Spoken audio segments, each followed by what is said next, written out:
Toriko and his group on the balloon turtle shout loudly, "Let's go!" with the determination to win. Another, "Here we come." But they find that their flying speed seems unable to keep up with their momentum. My god, this isn't flying, this is clearly floating in the air. Balloon turtle, you're flying too slow. At this rate, when will we get to the sixth continent? After some time, they finally reach the central sea of Area 6. This place is often called the Black Triangle. Kurebu points at the Earth map. This place is called the Dark Sea that can swallow everything. There was once a meteorite as large as the moon that silently disappeared in this dark sea. No one knows what happened. Even in the gourmet world, this is one of the 10 most dangerous areas. Toriko hears these words as if he is bragging. A meteorite as large as the moon can still silently disappear? Coco says, although in the human world there are many seas like the Bermuda Triangle where ships and planes go missing, they cannot be compared to this mysterious sea. And swimming in this dark sea is another. It is said that after another swims by, there will be a splendid river of stars flowing through the dark world. Kurebu tells Toriko that the river of stars is sometimes very common, but most of them are the young of another. Adult another appears once every 100 years in the central area of the Black Triangle. That is also its habitat, so that is the real place to catch another. But the specific location of another in the sea is unknown, so there is a saying luck is more important than force. In other words, I must first find a way to conquer this sea. Several people are discussing animatedly. Imaro interrupts them again, "Can I have a drop of pear?" "Just one drop is enough." "What do you need pear for at this time?" Imaro takes pear and points at the globe. This is a real globe developed by IGO. Based on images obtained from satellites, it reproduces the terrain in detail. Not only the terrain, but even a gravity device is equipped. Livebearer says, "I remember this thing has a display ratio of about 1/150 million. The gourmet world has many places where satellites cannot capture images. But it's okay, it's not a loss to use pear for testing." Imara drops pear into the center of the Black Triangle area, then sticks gourmet slime mold on top. The slime mold quickly spreads on the surface of the globe, and then quickly points out a path. Coco has heard of similar phenomena. Amoeba-like protozoa, even in a complex maze, as long as you use bait, the slime mold will point out the most effective and suitable path. Imaro adds, "Gourmet slime mold is a creature that reacts to gourmet ingredients. And the more delicious it is, the more suitable the path it points out. Not only that, the path it displays on the map has a very high compatibility even in the real world. That is to say, the path pointed out by the slime mold is the best path to another." Sunny is amazed by this strange ability. He blindly asks Imaro, "Can this thing point out the path of other ingredients?" Imaro says nothing is impossible, as long as you know the location. Livebearer praises, "Being able to control bacteria, what an unbelievable ability. I feel it can also be widely used in cooking dry dishes." Imaro says in detail, there are also types of bacteria that can affect the brains of creatures. There is a type of fungus that can parasitize the heads of ants, thereby controlling their minds. In fact, there is a dark technique that uses them for cooking. A dark technique that uses bacteria? Everyone is horrified. How can there be such a heretical dark technique? And before the gourmet festival, Pukin had brought that person. Imaro only then realized this truth. Toriko blindly asks which person. Imaro doesn't answer. Grandma Chio understands. That dark technique, could it be him? Recalling the plot, Teppei was with Pukin after waking up. So the person Imaro is talking about is Teppei. This also shows that Teppei had already discovered the treacherous nature of his comrades. And the mastermind behind it is obviously Joie. While Toriko and Granny Chio were gossiping about Teppei, a sudden tornado whipped up, making the whole ship shake like a leaf. This was a horizontal tornado, with a chaotic trajectory. Livebearer spotted that this was the mother tornado, a trace left by the 8 Kings mother snake from ancient times. Just passing by could create something so terrifying? There's a rumor that this tornado was born from a clash between the mother snake and the 8 Kings of Area 6. In short, the culprit is definitely related to the 8 Kings. And this tornado path has been raging since ancient times. After all, this is a no-fly zone in the gourmet world. Stop complaining. What do we do now? The horizontal tornado rushed towards them. Fierce as if to swallow everything. Getting caught in it would mean game over. So, they had to land in the sea. But life is not a dream, their plan to go by sea also went down the drain. The sea was now filled with countless giant whirlpools. At first glance, you couldn't tell if the island was spinning or the sea was partying. One thing was certain, landing anywhere was unsafe. This was the specialty of the 6th continent, the spinning island, an archipelago that dances non-stop due to the swift currents, nicknamed the Crazy Merry-Go-Round. Although it still looked insanely dangerous, at least it was safer than falling into the sea. However, they discovered something unbelievable. The continent was moving at breakneck speed, both spinning and flying. What the hell? Successfully landing on a spinning and moving island, is this for real? Everyone was on pins and needles. If they couldn't do it, the movie would end here. Moreover, if the gray sphere fell into the sea before switching to dive mode, the situation would be worse. For a non-swimmer like Komatsu, the chances of survival were almost zero. While everyone was scratching their heads, the island suddenly froze. Everyone was both amazed and overjoyed. Hurry up! Seize the opportunity to get on the island.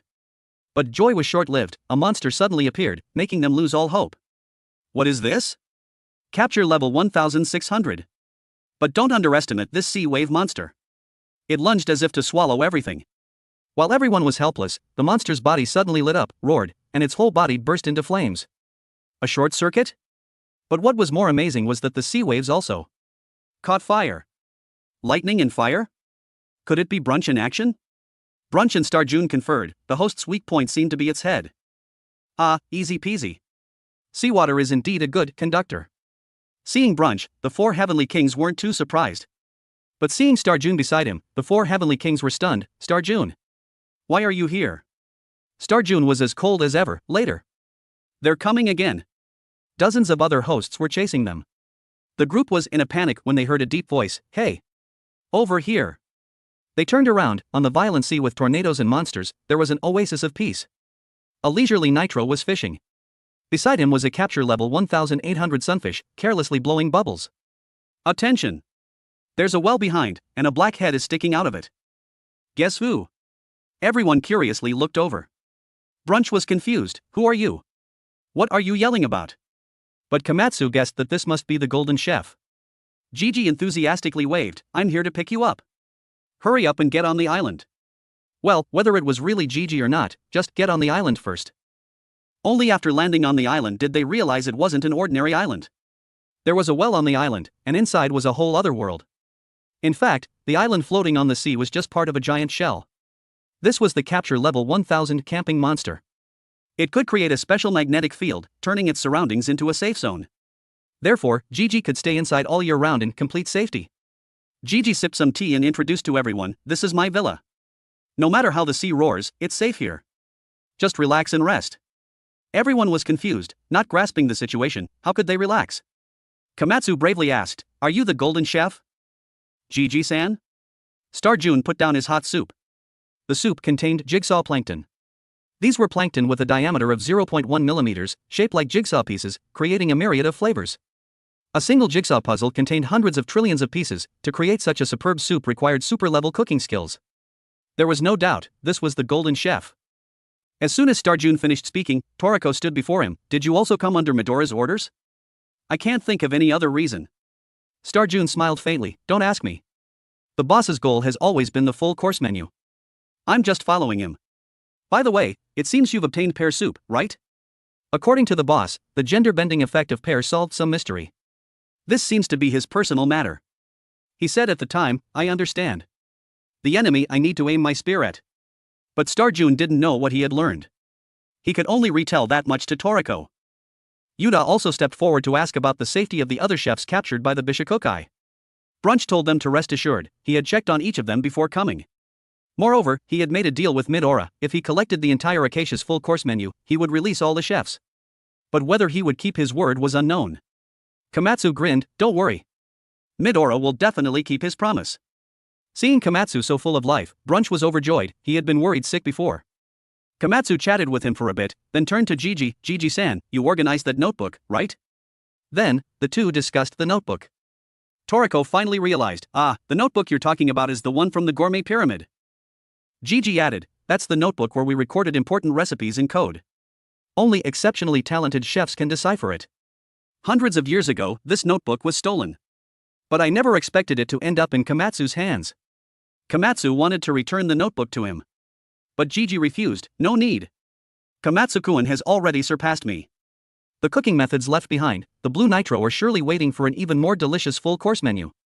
In other words, Komatsu's cooking talent can create a more delicious full course menu. The recipes in the notebook are outdated. Coco asked him if he knew the location and cooking methods of the remaining full course menu items. After getting an affirmative answer, Toriko wiped their mouths. Please tell us. The table was filled with dishes cooked by the golden chef. But they didn't have time to savor them. They said so, but their plates were spotless. Those words were just polite talk. The gourmet solar eclipse was only a month away. They had to simultaneously collect all the remaining menu items. Knowing Toriko's goal, Gigi pondered for a moment, then opened his eyes. Surprise! His stylish sunglasses were on his eyebrows, and his eyes were under his mustache-like eyebrows. Toriko were also shocked. Ah, so your eyes are there. I thought that was a mustache. Gigi ignored Toriko, glaring at each of them. The captured difficulty of the full-course menu items varied. Choosing people with suitable personalities to capture them would increase the success rate. Gigi asked for their names and sized them up from head to toe. Soon, he made his decision: all members, more than half, must stay in Area 6. Because conquering Area 6 requires a lot of people. The 8 kings of the Black Triangle Sea is the Whale King Moon, who can swallow everything. Its power shows the level of this area, which is why more than half the manpower is needed. The other areas will be handled by elites. They're called elites, but they're really mismatched pairs. First is the 5th continent, known as the #1 food treasure of the gourmet world, the Forest of Greed. To capture the meat dish from Acacia's full-course menu, news, the best candidates are Zebra and Brunch. After all, these two hot-tempered guys are not partnering up for the first time.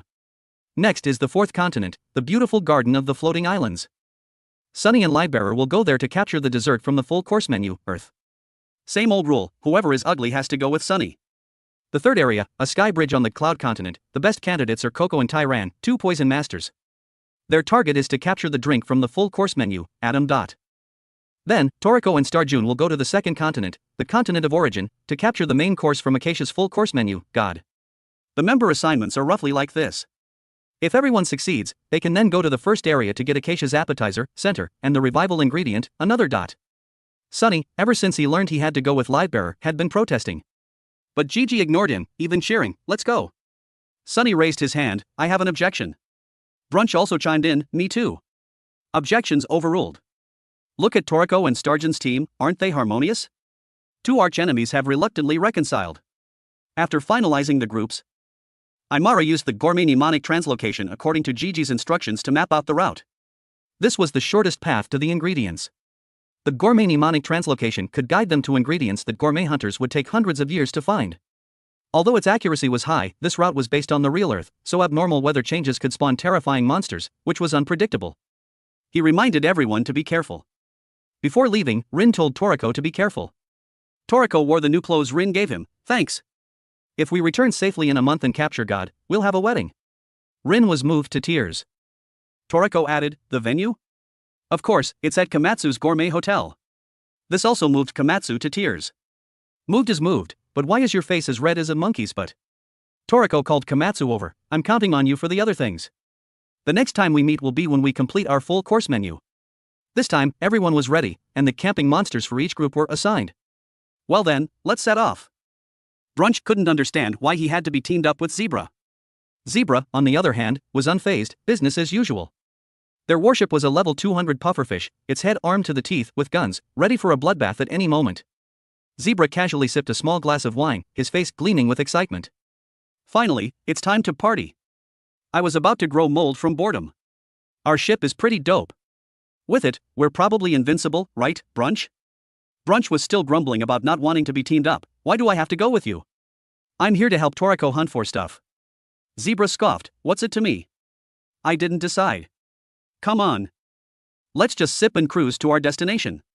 But joy was short-lived, the entire ship shook violently. The pufferfish's cannons had opened fire with a bang. Brunch panicked, "What's going on? Are we already fighting? Who's bold enough to challenge this giant warship?" He looked out the window and saw only a supersized eye. "Oh my god. What is this? Are we going to kick the bucket here?" Sunny and Lightbearer's steed was a level 720 walrus. It looked quite dapper, but Sunny complained incessantly, "Don't you think our ship is ugly as sin?" "Oh wait, you're ugly too. Why is my partner in crime you, Lightbearer?" Since boarding the ship, Sunny had been ranting non-stop. Lightbearer was indifferent, "Just call me Lightbearer, it's fine." Sunny was devastated, feeling deeply hurt. Lightbearer consoled him, "The 5th continent is apparently the most beautiful place in the gourmet world, so that's why they chose us. I also want to test Sunny-chan's skills sometime." Sunny was furious, "Shut up." Compared to these two bickering couples, Coco and Tyran were much more harmonious. They were leisurely riding a level 590 anglerfish, chatting away. Tyran surmised, "If they chose us, the place we're going to is definitely not easy peasy. Coco, however, thought there might be a surprise. I heard Institute Zero is on the Cloud Continent, an impregnable place. Who knows, it might be a cool place. Let's go check it out. The final couple was Toriko and Starjun. The atmosphere was awkward. Starjun looked twice as tall as Toriko. After a long silence, Toriko finally broke the ice. Isn't Medora's order to capture another? Is it okay to be teamed up with me? Starjun was stone-faced. He told me to assist you. Anyway, the goal is to collect the entire full course menu, so there's no difference. But personally, I'm very interested in the spirit world. Toriko was curious, to find some ingredient? Starjun was indifferent. I don't remember either. Is the memory I have really mine, or is it from my gourmet cells? If it's the latter, there might be clues in the spirit world. Toriko lamented, it seems we're just vessels for our gourmet cells. I've never eaten God, but I decided to make it the main course of my full course menu. I decided that a long time ago. Why is that? Maybe it wasn't me who decided, but the craving inside my body. Starjun was silent for a moment, then asked, what happened in the last 2 years? You've progressed by leaps and bounds. You're a completely different person now. Toriko recalled the bloody battle, feeling nostalgic. So it's been 2 years already. The battle with you, that single defeat, is something that thousands, tens of thousands of victories cannot compensate for. Even now, that scar still stings in my heart. Now, the result would probably be different. As for Gigi and Komatsu, Gigi explained, there are 4 gates to the spirit world. The first 3 are the continents that form the Black Triangle: East Continent, South Continent, and West Continent. Although each continent has a blue stone gate, the environments are all harsh. Some are surrounded by tornadoes with a radius of over 10 kilometers, others are scattered with monsters of capture level over 2000. It's not impossible to go, but it's not necessary to take such a risk. In the upcoming civilization of the 6th continent, there is the safest gate. But it is the largest and most prosperous civilization in the gourmet world, the underwater gourmet city, the Blue Restaurant. It is a supersized underwater city of master chefs. That place is no less than the human world during its golden age. Komatsu was excited, amazing. There's such a gourmet city deep under the sea. Let's go quickly. Gigi was surprised but still smiled, as long as it makes you happy. Soon, they arrived at the Black Sea, the Black Triangle. The place was pitch black, the seawater black as coffee or thick soy sauce. Yuta thought it was more like squid ink. Komatsu found it a bit weird to describe the sea using ingredients or spices. Gigi said it wasn't weird at all, because the Black Triangle also had a nickname, the Sea of Broth. This was the intersection of the oceans in the gourmet world. The source of the flow of flavor, and the origin of all flavors. This sea was 30,000 meters deep, ranking 3rd in the gourmet world. The flavor of the seawater was divided into regions like the parts of an animal, though different, there was a pattern. The deeper, the more delicious. Some parts could be drunk directly as soup, others used as sauce. A long time ago, many chefs could complete their entire full course menu just by being in this sea. The more Komatsu listened, the more he craved, so there are so many delicious fish and shellfish here. Not only that, the coral, shells, and rocks here can also be used to make special cooking utensils. Gigi revealed, the 7 golden utensils I used to use, which can prepare anything, are currently in this civilization. And only those 7 utensils can prepare another. Yuta was curious, another is an ingredient from the spirit world, right? Gigi explained in detail, the spirit world lacks flavor, so the spirits crave flavor in life. But you can't bring the flavor of the real world into it. But nothing is absolute, there is one flavor that can be brought into the spirit world. And that is the fish treasure in the deepest part of the Black Triangle, another. In fact, the thing that continuously creates flavor for this sea is another. In other words, another is the only bridge connecting the 2 worlds. Gigi lectured very seriously, but the others didn't seem to be paying attention. Nono called Komatsu to look out the window, and he saw a vibrant field of flowers. The whole world was filled with beautiful flowers. It doesn't look like a dangerous place at all. Komatsu wondered, why did the Black Triangle light up? The dark seabed suddenly brightened. What's going on? Gigi slapped his forehead, could it be the sparkling Nebula River? He looked towards the light source. I knew it. It's the Nebula River. It's the trace of another passing by. Even if it's just a fry. And this trace has been here for a long time. If even a fry can leave such a beautiful light and lingering fragrance, imagine how heavenly a mature another would be. Granny Chio looked at the sparkling Milky Way, sighing, so beautiful. Is my little son watching this Milky Way somewhere? That's why I joined the rescue team this time, to enter the gourmet world, because I heard about the spirit world. Komatsu played dumb, is it about your deceased son? Granny Chio looked at the sparkling Milky Way, sighing again. I'm old but I still can't sit still. My son was frail, from birth to the age of 12, he was hooked up to tubes in the hospital. The day he was discharged, on the way to my restaurant, his condition suddenly worsened. My only regret is that I couldn't let him taste my cooking. My little son didn't even know the joy of eating what flavor was, before he passed away. I wanted to let go of my son's matter, and I decided to be grateful for the past, to let go of my attachment. But I'm still unwilling. I want to cook a meal for my son and savor it together. If this small wish can come true, even just once. For that, I would do anything. Granny Chiyo's story was heartbreaking. Komatsu was deeply moved. Chin was stone-faced. If you don't have enough determination, don't enter the gourmet world. At least everyone here has a strong, unshakable determination. The atmosphere was solemn, like a pep rally. Komatsu enthusiastically shouted, "Me too! Me too! No matter what happens. I won't be scared, I won't back down. I will definitely bring another back." Komatsu, who was full of confidence, turned around and saw a giant coral monster approaching. "There's a monster. Let's run." Match was speechless. "Didn't you just say you wouldn't back down no matter what?" "No choice, the situation has changed. Trash talk only works for so long." Gigi introduced, "That's the Coral King, a coral giant, lured here by the fragrance of another fry. On the 6th continent, besides the 8 kings Moonwhale King, there are 7 kings you shouldn't get close to, called the 7 beasts. Each has a capture level far exceeding 4,000. Simply put, the ecosystem of the 6th continent is maintained by the balance of power between the Whale King and the 7 beasts." Nono looked out the window. "Hey, is that coral giant chasing us?" Komatsu was worried. In a place with such terrifying monsters, is there really a civilization? A black shadow loomed closer, speaking gloomily. Komatsu was scared out of his wits by the sudden voice. "Whoa! What is that?" Little Black stared with dazed eyes, looking innocently at him. Gigi smiled. "See? Let me introduce you. He is the slime leader, the stone spirit. He insisted on coming with me to pick you up." Gigi was about to say more but was silenced by the slime. The slime shushed him. Gigi was confused. "What's wrong?" "They'll find out sooner or later." "What's wrong with saying it now?" Alright, I get it." Komatsu and Nono were confused. "Who is it, anyway?" Gigi changed the subject. "We're almost there. That's the roof of the civilization." Everyone looked in the direction he pointed, a giant shell that could blot out the sky. This was the largest shell in the world, the giant shell. Its area was actually 10 million square kilometers. And within it was the prosperous civilization of the 6th continent, Blue Grill, also known as the Blue Restaurant. This seashell is freaking huge. A quick scan around wasn't enough to take in its entirety. Before Komatsu and the group could even be amazed, the seashell slowly opened. Gigi shouted loudly, "Hurry up! Get in now!" The giant seashell flipped its lid, releasing countless tiny air bubbles. At first glance, it seemed to want to swallow them all. Behind them, the coral giant was still in hot pursuit. Once inside, the seashell quickly closed. The group wasn't eaten, instead, they had found their destination.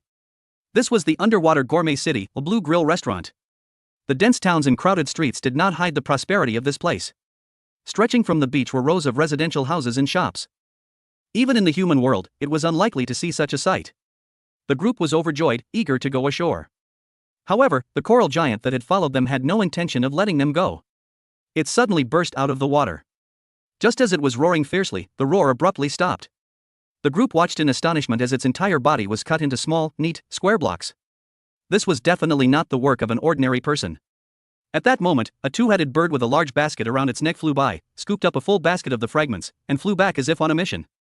Everyone couldn't believe what was happening before their eyes. The huge and ferocious coral giant was taken care of in an instant. Yuda could feel that this slash came from a very distant place. To be able to cut so neatly from such a distance, without a doubt, the person who did it was a godly chef. Yuda added, "That person is terrifyingly strong." However, Chin and Chiyo didn't seem to care. Hee, since they helped us, it must be a welcome, right?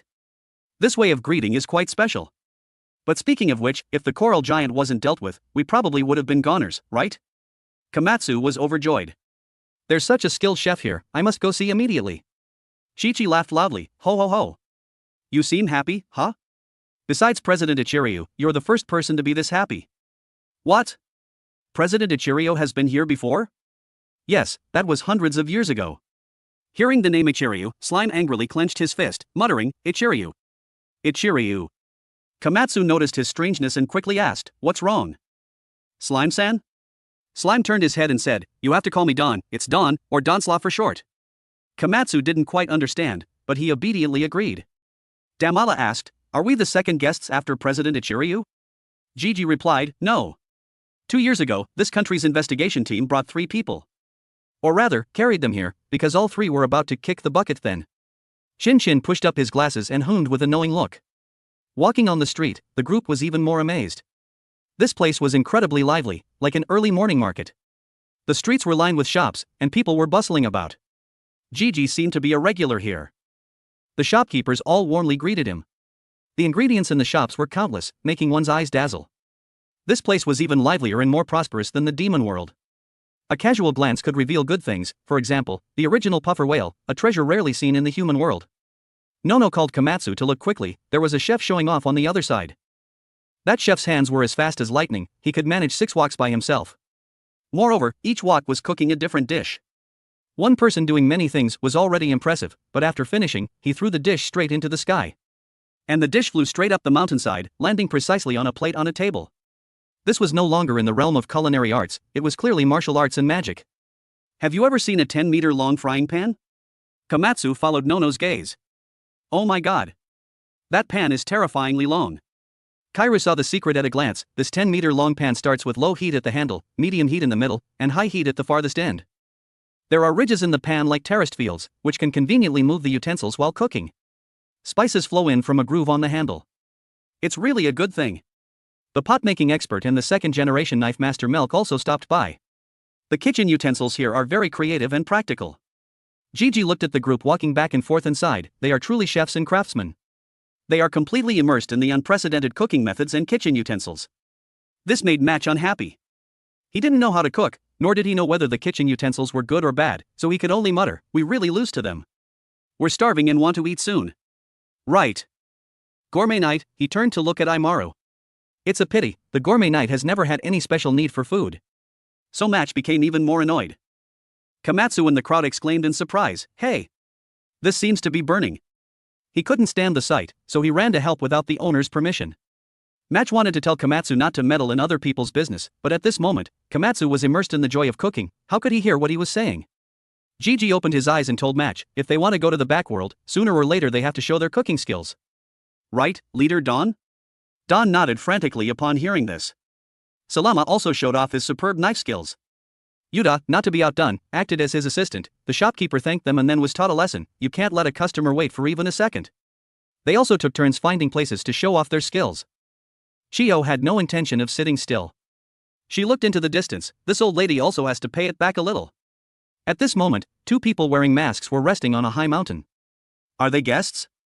Here to offer their lives? Hee, if they have no cooking skills, they will eventually just become new hosts for the spirits. At this moment, the coral giant quickly rushed out of the basket. It seems he has the ability to regenerate, directly regenerating from a state of being cut into pieces. But the moment he was about to rush at the 2, he turned into neat square blocks again. Both of them felt it, it was a long-range attack. Just like the move they had made earlier. Cutting into blocks from such a distance, it seems he's also a godly one. Chio swung her knife without any hesitation. It needs to be cut thinner. It probably can't regenerate now, right? She even conveniently pressure-pointed him. Chin asked Chio if she wanted to go over and see. Gigi was now at ease. It seems they don't need to prove their talent anymore. And the one wearing the grinning monkey mask said sinisterly, interesting. Gather all the members. Who are they? Don't be in a hurry, we'll talk about it slowly later. The news of Komatsu and the other chefs showing off their skills quickly spread throughout Blue Grill Restaurant. People were chattering, all wanting to see these experts from the human world. Damala and the others followed Gigi to the Northwest Restaurant. The number of seashells in front and the liveliness of the restaurant are an affirmation of its taste. To put it bluntly, the number of seashells is equivalent to the stars people often talk about. Here, the highest level is 10 seashells. The chef's rank is also calculated by seashells. Wapitora was eating greedily and was surprised. Why is there beef in the deep sea? Are there farms here? Gigi said again, farms are just a small thing. The land animals that have multiplied in nature have long since built an independent ecosystem in this deep sea area. This is the Blue Grill Restaurant. So this seashell is even more amazing. It's almost no different from the human world. There is day, there is night. Everyone has their own job, there are even administrative agencies and laws. 500 million people live and work in peace and prosperity. The second generation Milk was curious, why can such a prosperous civilization develop here? Gigi said, it's thanks to the gourmet spirits. Of course, everything has 2 sides. The sun is about to set. However, that's just the glowing part of the seashell dimming. This seashell is still alive. As soon as it gets dark, you will understand the secret of this civilization. While everyone was chatting, Komatsu was in the toilet unleashing the flood. And outside the toilet, an innocent little boy was anxiously waiting. The little boy's name was Chieko, and he was about to not be able to hold it in anymore. He shouted loudly, "I can't hold it in anymore. Please come out quickly." Komatsu finished his business, feeling refreshed in body and mind, and walked out of the toilet. "Oh, that was great. I ate a little too much." Seeing the child in front of him, Komatsu boasted, "Hey, do you know where the waste in this civilization's toilets is discharged?" The child now only wanted to go to the toilet. How could he care about these things anymore? He impatiently shouted, "How would I know? It's probably discharged directly into the sea. Get out of the way, uncle." Hearing the word uncle, Komatsu felt as if he had been struck by lightning. What did you call me? Uncle? Am I really that old? But thinking about it, he was almost 29 years old, indeed at the age to be called uncle. But he had always been treated like a child and protected by everyone, so he couldn't bear the shock for a moment. The child hurriedly opened the toilet door, muttering, "I heard a chef from the human world has come. I have to go get his autograph quickly. But first, I have to go to the toilet." But as soon as he stepped in, the smell made him retreat. "It stinks. Oh my god. What did you do in there, uncle?" Komatsu immediately turned red. "It's not me. The smell is from that thing hanging around your neck. The smell is so strong. It looks like a sea urchin. What on earth is it?" Chieko picked it up and asked in surprise, "Uncle, you don't know?" As soon as he finished speaking, he heard the sound of splashing water. Komatsu was also stunned. The child couldn't make it to the toilet and wet himself on the spot. This time, it really couldn't be explained. Chieko and Komatsu got acquainted. Chieko heard that he came from the human world and looked incredulous. "I heard a talented chef has arrived." "Uncle, no, Komatsu, you don't look like one at all." Komatsu was a little upset, insisting on being called by his name. "Didn't you say uncle? I remember Blue Grill restaurant has many skilled chefs." Chieko said, "There are many chefs here. And my dream is to become a chef who can single-handedly run a restaurant." After speaking, he showed Komatsu his collection of autographs from 10 seashells chefs. They are the only 5 chefs here who have 10 seashells restaurants, the heroes of this country. Komatsu naturally wanted to meet these people too. Chieko held the autograph book and carefully observed Uncle's signature. He didn't finish his sentence before retracting it. "Forget about your signature, Uncle. After all, you're just Komatsu." Komatsu was hurt again. But that wasn't important. He was curious what the stinky thing hanging around Cheiko's neck was. "It looks like some kind of ingredient." Chieko said, "This is a protective charm called sea urchin charm." As he finished speaking, he looked up and saw a giant monster appear behind Komatsu. Once night falls, Blue Grill restaurant has a situation, monsters will appear. That's why Chieko kept complaining and wanted to go home early. Seeing the boy crying miserably, Komatsu was a little panicked. "Monsters? You mean spirits?" "That's right. This sea urchin charm has a special rotten smell that can ward off evil spirits." Komatsu looked around. It was starting to get dark. The pedestrians on the road had indeed thinned out a lot. But now was not the time to talk about these things. Chieko pointed to the huge monster behind him. "Komatsu, you don't have a protective charm, you'll be possessed." Komatsu was so scared that his eyes rolled back. "What should I do now?" "Run." The two, without another word, turned and ran in sync. In a corner, a person wearing a mask peeked out. Shinshin, Chio, and Kuribo were still walking outside at this time. They called it strolling, but they were actually looking for something. Seeing a familiar figure, they immediately chased after him. "Director! It's good that you are safe and sound," Shinshin shouted. The other person turned his head, looking at them with a face full of doubt. Shinshin was surprised. "Who are you?" At this moment, a figure in the corner called Shin, "Come here quickly." The two looked over. It was Tak again. At the 7 Seashells restaurant, Yuda and the others looked at the gourmet spirits flying all over the sky and finally understood the secret they had been talking about. These gourmet spirits appeared at night, so it was particularly deserted here at night. Looking at the strangely shaped gourmet spirits, Rin couldn't help but tease, "This looks more like a monster, doesn't it?" At this moment, a person wearing a mask came over. His name was Mary, and he was a chef here. He sighed. "Even though the restaurant probably has protective charms, it seems the gourmet spirits are also very interested in you. Please rest assured, as long as everyone is alive and kicking, you won't be possessed by the gourmet spirits. But in the back world, it's a different story. If you don't have the guts to lose your soul, don't even think about coming to the back world."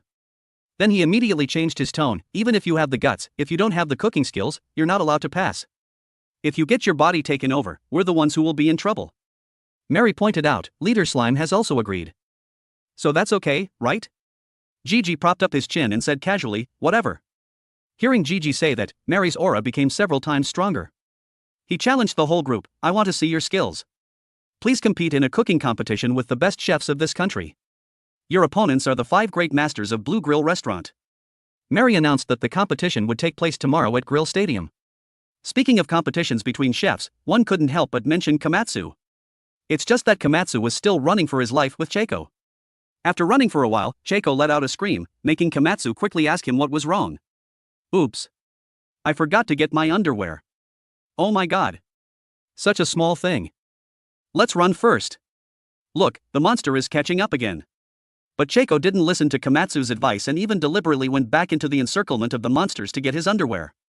It could be seen that this underwear had a significant meaning to him. The two ran panting for a long time before stopping. Cheiko kept explaining to Komatsu, it's not underwear. I did that to get back the autographs of the 5 great masters. This is my treasure. After looking at the autographs, Cheiko pulled Komatsu and ran away again. Komatsu followed him into a small alley and then to a slum. The scene here was completely different from the outside.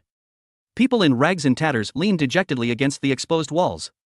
Komatsu was extremely surprised. How can there be such a place in such a bustling port city? Moreover, looking closely, their faces were all covered with masks. What on earth is this? Cheiko told Komatsu to follow, then led him to a pile of pipes that looked like sewer pipes. This shabby pile of pipes was Cheiko's home. At the door, an uncle greeted Cheiko, you're back. Cheiko immediately happily introduced Komatsu's origin. Komatsu also shyly greeted him. The uncle noticed that Komatsu didn't have a sea urchin charm and told him not to wander around at night. There's a lot going on tonight. It's best to stay here for another night. His voice was gloomy, and his face was covered with a scary mask. At first, Komatsu didn't pay much attention, but when he was about to enter the door and turned his head to look at him, Komatsu felt a chill down his spine. Cheiko advised him not to mind, that uncle was always there. Don't look at the shabby pipe house from the outside, it looked quite spacious inside. Cheiko said this was a renovated abandoned drain pipe. His mother also lived with him, but she had gone to work. Speaking of his mother, Cheiko had a few more points of pride. He said his mother was a chef, participating in a major national plan. He heard that her cooking was superb. He also wanted to quickly become a chef who could single-handedly run a restaurant and then participate in that plan. Komatsu smiled and said, it would be great if you could work with your mother. Oh, let me cook for you today. But before that, I have to let everyone know. Komatsu did as he said. The super chef started cooking. Cheiko was so happy he almost fainted. Great. He wants to taste the skills of a chef from the human world. Komatsu immediately entered the cooking state. His godly vegetable cutting skills made Cheiko freeze. How can there be such an amazing way to cut vegetables? It's just that the ordinary knife couldn't keep up with his technique. The tattered knife was quickly chipped. But it didn't matter. Komatsu's apron was a special sharpening stone apron from the 2nd generation milk. Just a few rubs and he had a sharp knife as good as new. This apron is really convenient. It probably has considerable defensive capabilities. Right? Komatsu explained while cooking. Soon, a table of food was ready. Seeing such a sumptuous dinner, Cheiko couldn't help but want to dig in immediately. But Komatsu shouted, stop. You have to say a sincere thank you before you can eat. Say it after me once. Facing all the ingredients in the world, express your gratitude. Sincere thanks. It was the first time Cheiko had heard that he had to do this. Komatsu blushed and explained, this is a famous saying from the world's #1 gourmet hunter. Although Cheiko didn't quite understand, he still indulged Komatsu and said it once. Then the two happily feasted. But as soon as Cheiko took a bite, he was unhappy and pouted, what is this? It's not very delicious. Komatsu was horrified, how could this be? This was the first time he had received such a low rating. But it didn't matter, Komatsu didn't mind much. After the meal, the two played for a while before turning off the lights and going to sleep. Cheiko quickly fell asleep. Komatsu looked at the soundly sleeping Cheiko and thought about many things. At Chin Chin's place, they were sitting around a fire eating barbecue. Seeing Tak, they were already very happy. It's good that you alone are safe and sound. It was clear that they had already talked. Now they sighed, soul trading or something, it's hard to believe. Is that true? Tak calmly explained, the Goro tribe are the survivors of ancient gourmet mages who summoned gourmet spirits. This is information obtained after talking with the gourmet spirits. It's definitely not wrong. Chio said, there are other souls parasitic in the bodies of the prison director and Lala. This Chin can understand. It's just that I don't know why they all wear those strange masks. Tak said, the dark spirit world has no day. It's a world without the concept of time and space, a pitch-black world. Therefore, the revived spirits have to wear masks for a while, otherwise they won't be able to live because of the dazzling light. Kuribo didn't understand what the so-called plan was, even to the point of not hesitating to trade souls. What on earth did they want to do? Tak replied, it's to develop a completely new taste. Sooner or later we will have to participate in that plan for our purpose. It might be as early as tomorrow that we can participate. But we have to win the final match first. The next day, when the sun shone into the pipe house, Komatsu was still sleeping soundly. It's just that his side was empty. The uncle wearing the mask slowly approached the sleeping him, then quietly sat in front of his head. Dirty liquid flowed from his eyes, nose, and mouth. Accompanied by a gurgling sound, it slowly dripped into his mouth. Komatsu suddenly opened his eyes. Seeing no strange uncle beside him, he breathed a sigh of relief. Was it a dream? But Cheiko had really disappeared. He hurriedly ran out to find Cheiko and even asked the uncle sitting at the door if he had seen Cheiko. The uncle slowly said, he was taken away. It was forced collection. Cheiko is also like his mother, having to sell his soul? The uncle's words made Komatsu confused. What on earth is he talking about? Can souls be sold? What happened to Cheiko's mother? At the grill stadium of Blue Grill restaurant, this place was packed like ants. It was like a festival. Balloons flew all over the sky, and the endless cheers showed the liveliness and importance of this place. On the 10th basement floor of the grill stadium, in the lounge of the 5 great masters, Asaruti, who had a stunning appearance after taking off his mask, was choosing books from the bookshelf. He used the quantum reading method. Reading books in seconds, so he had to take about 2 books at a time. Just a glance and he knew the content of the book. A moment later, he had finished reading the 2 books, then stretched and lay on the chair in thought. At this moment, the head chef of the deep-sea seaweed restaurant, Condor, came over. He happily shouted, everyone! The top is packed to the brim. What a lively atmosphere of millions of tons. Even the 10 stars have gathered. Such a magnificent scene, is it seen once every few decades or every few hundred years? Mei said unhappily, Condor. The door is too bright, and you are too noisy. Condor didn't care about his teasing. Hey, Mei, what do you think? Mei couldn't help but turn around and say seriously to him, good. If you open the door, you have to close it. This is the 23,652nd time I've reminded you. If you do it again next time, I'll throw you into the spice pot. Condor quickly said, oops, no, Mei. I mean, what do you think of this? Kakino advised Mei not to waste his words. You can see old age at 3, a habit of living for thousands of years, no matter what you say, he won't change. But I didn't expect him to remember how many times he had said it. No one is paying attention to me again. Condor then turned to Asaruti lying on the chair and said, how amazing is the chef from the human world? The chef you saw, what on earth, why are you crying? Asaruti shed 2 streams of hot tears, making Condor stunned. The head chef Picnic advised him to behave himself and not to provoke Asaruti. She's reading a book. It's best to stay away from her. She's immersed in that book. Condor thought, what book could make Asaruti cry? The name of the book is Marilyn's Pot. It seems to be a good book. Picnic had an impression of this book. Isn't that the moving work of more than 500 pages by Melisman? Melisman is a writer in the human world. That book seems to be the book brought by a young man from the human world 216 years ago, right? Ha? A young man? This guy seems to be an old man? That old man Ichirio, is he even stronger than the big boss? And he's a borrowed talent from the human world. Looks like, these imported chefs this time are no joke. Well, he was brought here by a super chef after all. The hype is real. Asaruti opened his eyes and coldly stated, your constant yammering in my ear is getting on my nerves. I'm the one who called the ST10 members, so do me a favor and shut your mouth. Condor leaned in close, so that means this match is going to be a real spectacle, right? Faced with this intentional trolling, Asaruti's mood dropped, and he couldn't take it anymore. How many times do I have to tell you? One more word, and I'll deal with you. Condor, however, seemed to be looking for some fun, and with a mischievous grin, he said, deal with me? Who even uses such an old-fashioned word these days? Come on. We can be revived anyway. Ha, Asaruti's voice was full of impatience. If you're so eager to die, I'll oblige. How about a few 10,000 times? Pumba's Picnic Party. Asaruti had just finished the second book, and her emotions were all over the place, her mood as gloomy as a pot of chives. No wonder her mood was so bad now. Mei, on the other hand, was impressed by young talent, and the sheer richness of their emotions made him incredibly envious. Kakino stood up from her chair. She had also read this book. But she couldn't remember the content anymore. While they were shooting the breeze, a staff member opened the door and shouted, "Ladies and gentlemen, please get ready. It's almost your turn to take the stage." Outside the hall, the MC was hyping up the audience. "Is your white rice ready?" Everyone raised their full bowls of rice, cheering loudly, "We're ready to eat our fill. Let's get started. We're starving." In other places, people might be looking for drama, but here, all they had to do was wait for the feast to begin. The MC passionately announced, "A dish made from the 5 grade 10 scallops.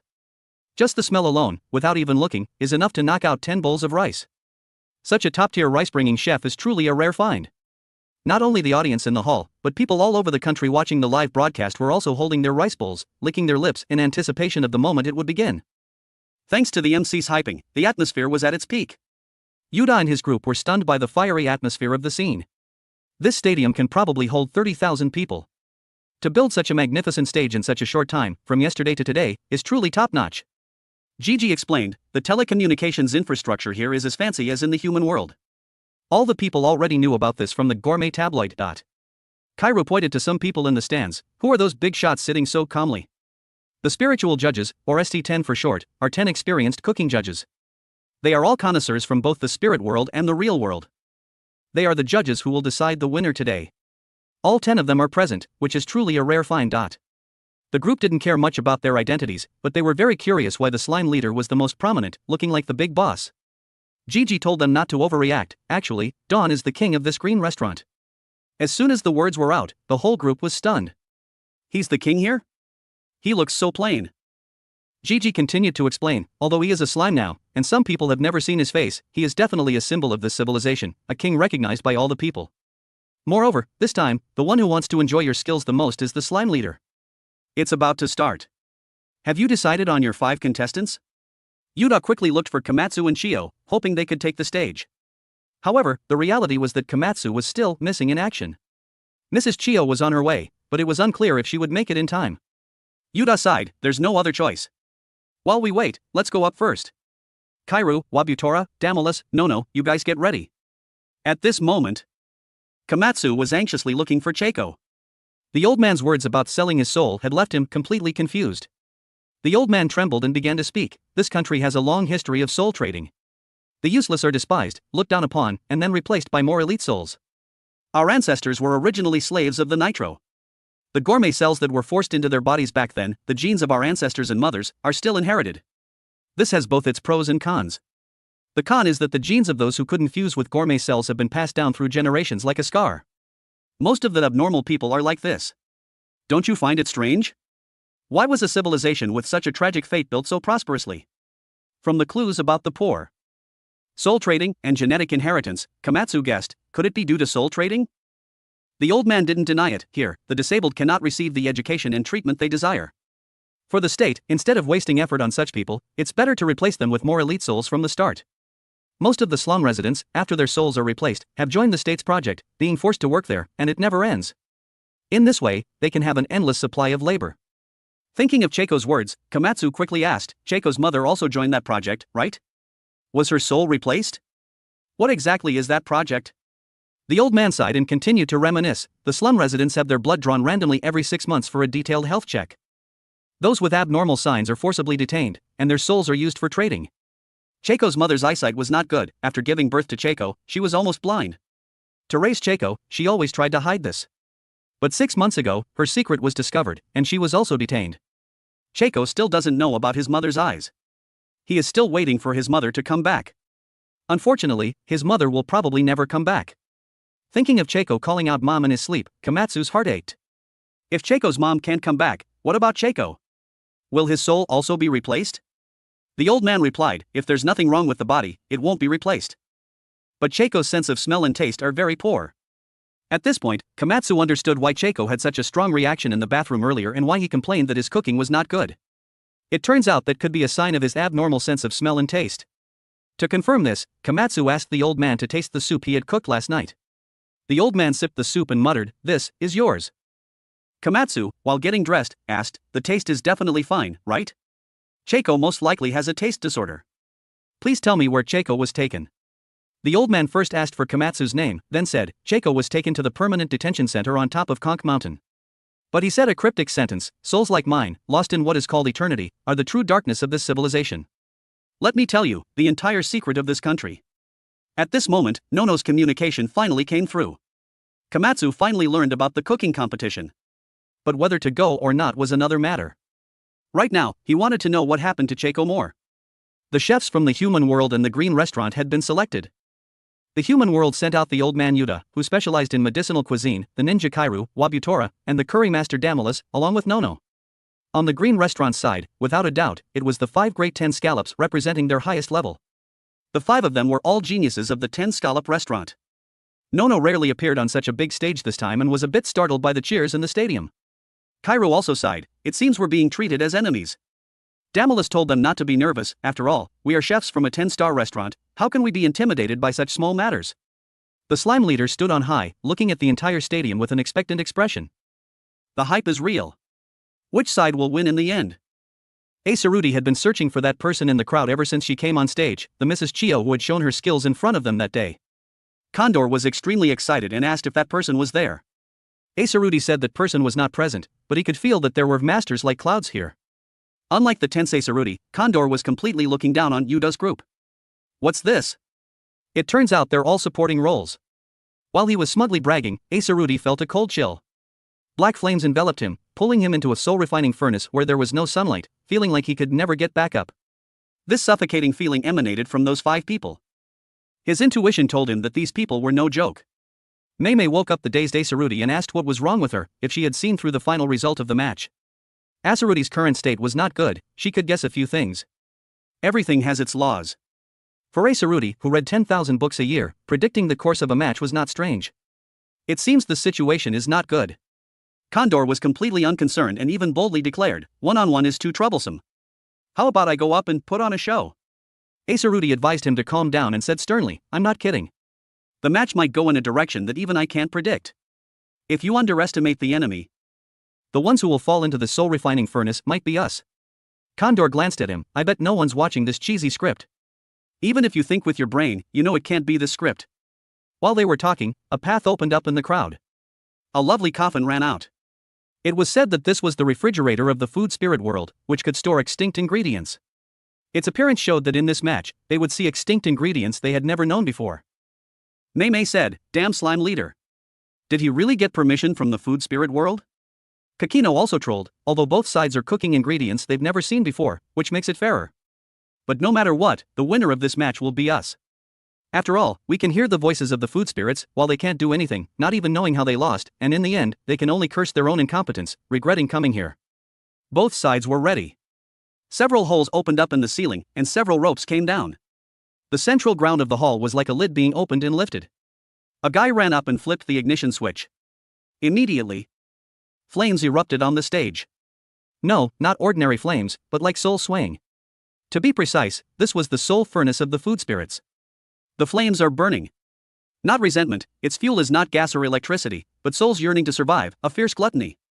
Ladies and gentlemen, the soul furnace, a specialty of the Gourmet Stadium, has been lit. What's with the fire in the soul furnace? Rin worriedly covered her face. This furnace looks so haunting. Imara told them to look quickly, as something else was falling. The MC hurriedly ran towards the crab coffin and saw it slowly blow a bubble, like a soap bubble, gradually rising and finally stopping in midair. Then, the crab coffin opened its lid, and from inside jumped out several beautifully shaped, divine fish. The fish, blown out of the bubble, could swim freely as if in water. The shiny scales and incredible vitality of the fish amazed the entire hall. The first dish is fish? What kind of fish is this, anyway? How do you even cook it? Everyone was racking their brains. Completely baffled. The MC explained, this rare fish is called a leaf fish. In the first round, the side that cooks this fish more deliciously will win. This species went extinct about 15,000 years ago, once living in the multi-gravity valley on the 5th continent, an extremely rare type. Even back then, it was a super special dish that few people got to taste. Not to mention cooking it, just catching it was incredibly difficult. Faced with this high-end fish they had never seen before, how to catch and cook it, bringing out its maximum flavor, was truly a great challenge to the chef's imagination and skills. Yuda and the others looked at the shiny water ball. Is that a fish pond? It feels like that bubble is like a fish pond. But the liquid inside is probably not water. Yuda thought, that's not a normal space either. So, before cooking, we have to find a way to get it out first. Yuda thought for a moment, then said he would go on stage first. He turned around and called for Milk the second. Milk. My kitchen knife, I'm counting on you. Milk replied, "Is that the universal kitchen knife my father sharpened? It's ready." Condor looked at the live swimming fish, drooling. "The big fish looks delicious. I want to try it right now." Kakino sneered in disgust, "Condor is so gross." Mei said, "To be able to drool so much, that's truly enviable." Condor remained arrogant, "Let me go see, watch me handle it in a flash." As soon as he finished speaking, his muscles tensed, his eyes suddenly widened, and he charged straight towards the leaf fish. The moment he touched the water ball, his whole body was sucked in. The space inside was completely different from the outside. Gravity of different intensities acted from all directions, as if being pulled into a deep abyss under a waterfall, his body spinning, completely unable to find balance. Don laughed and said, "There is no concept of gravity in the spirit world. You have to cook precisely in that environment. If you can't adapt immediately, even if you can enter the spirit world, it's useless." Condor tried to maintain his balance, then saw the leaf fish open its mouth wide, as if wanting to swallow him. "Is this thing a carnivorous fish? Such a big mouth." Condor focused his power in his palm, creating something like a space, and with a single swing, he blocked the leaf fish's mouth full of sharp teeth. Look closely. In this match, no matter how you think about it, I, who have experienced the spirit world many times, have the upper hand.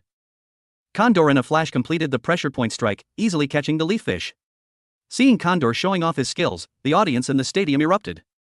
Amazing. He perfectly struck the pressure points of a dish he'd never seen before.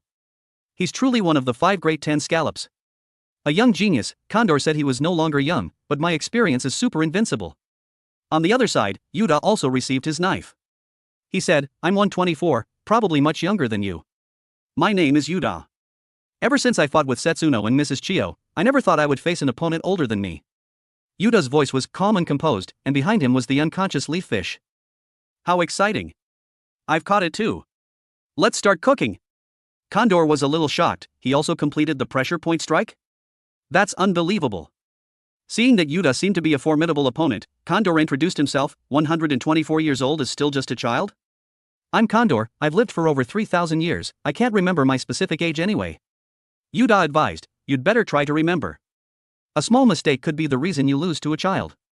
The MC received Yuta's information and shouted excitedly, "He is Yuta, the 1mm medicinal cuisine master." Condor scoffed, "I don't care if you're a few mm or whatever. Let's have an unforgettable match." "But I'm forgetful.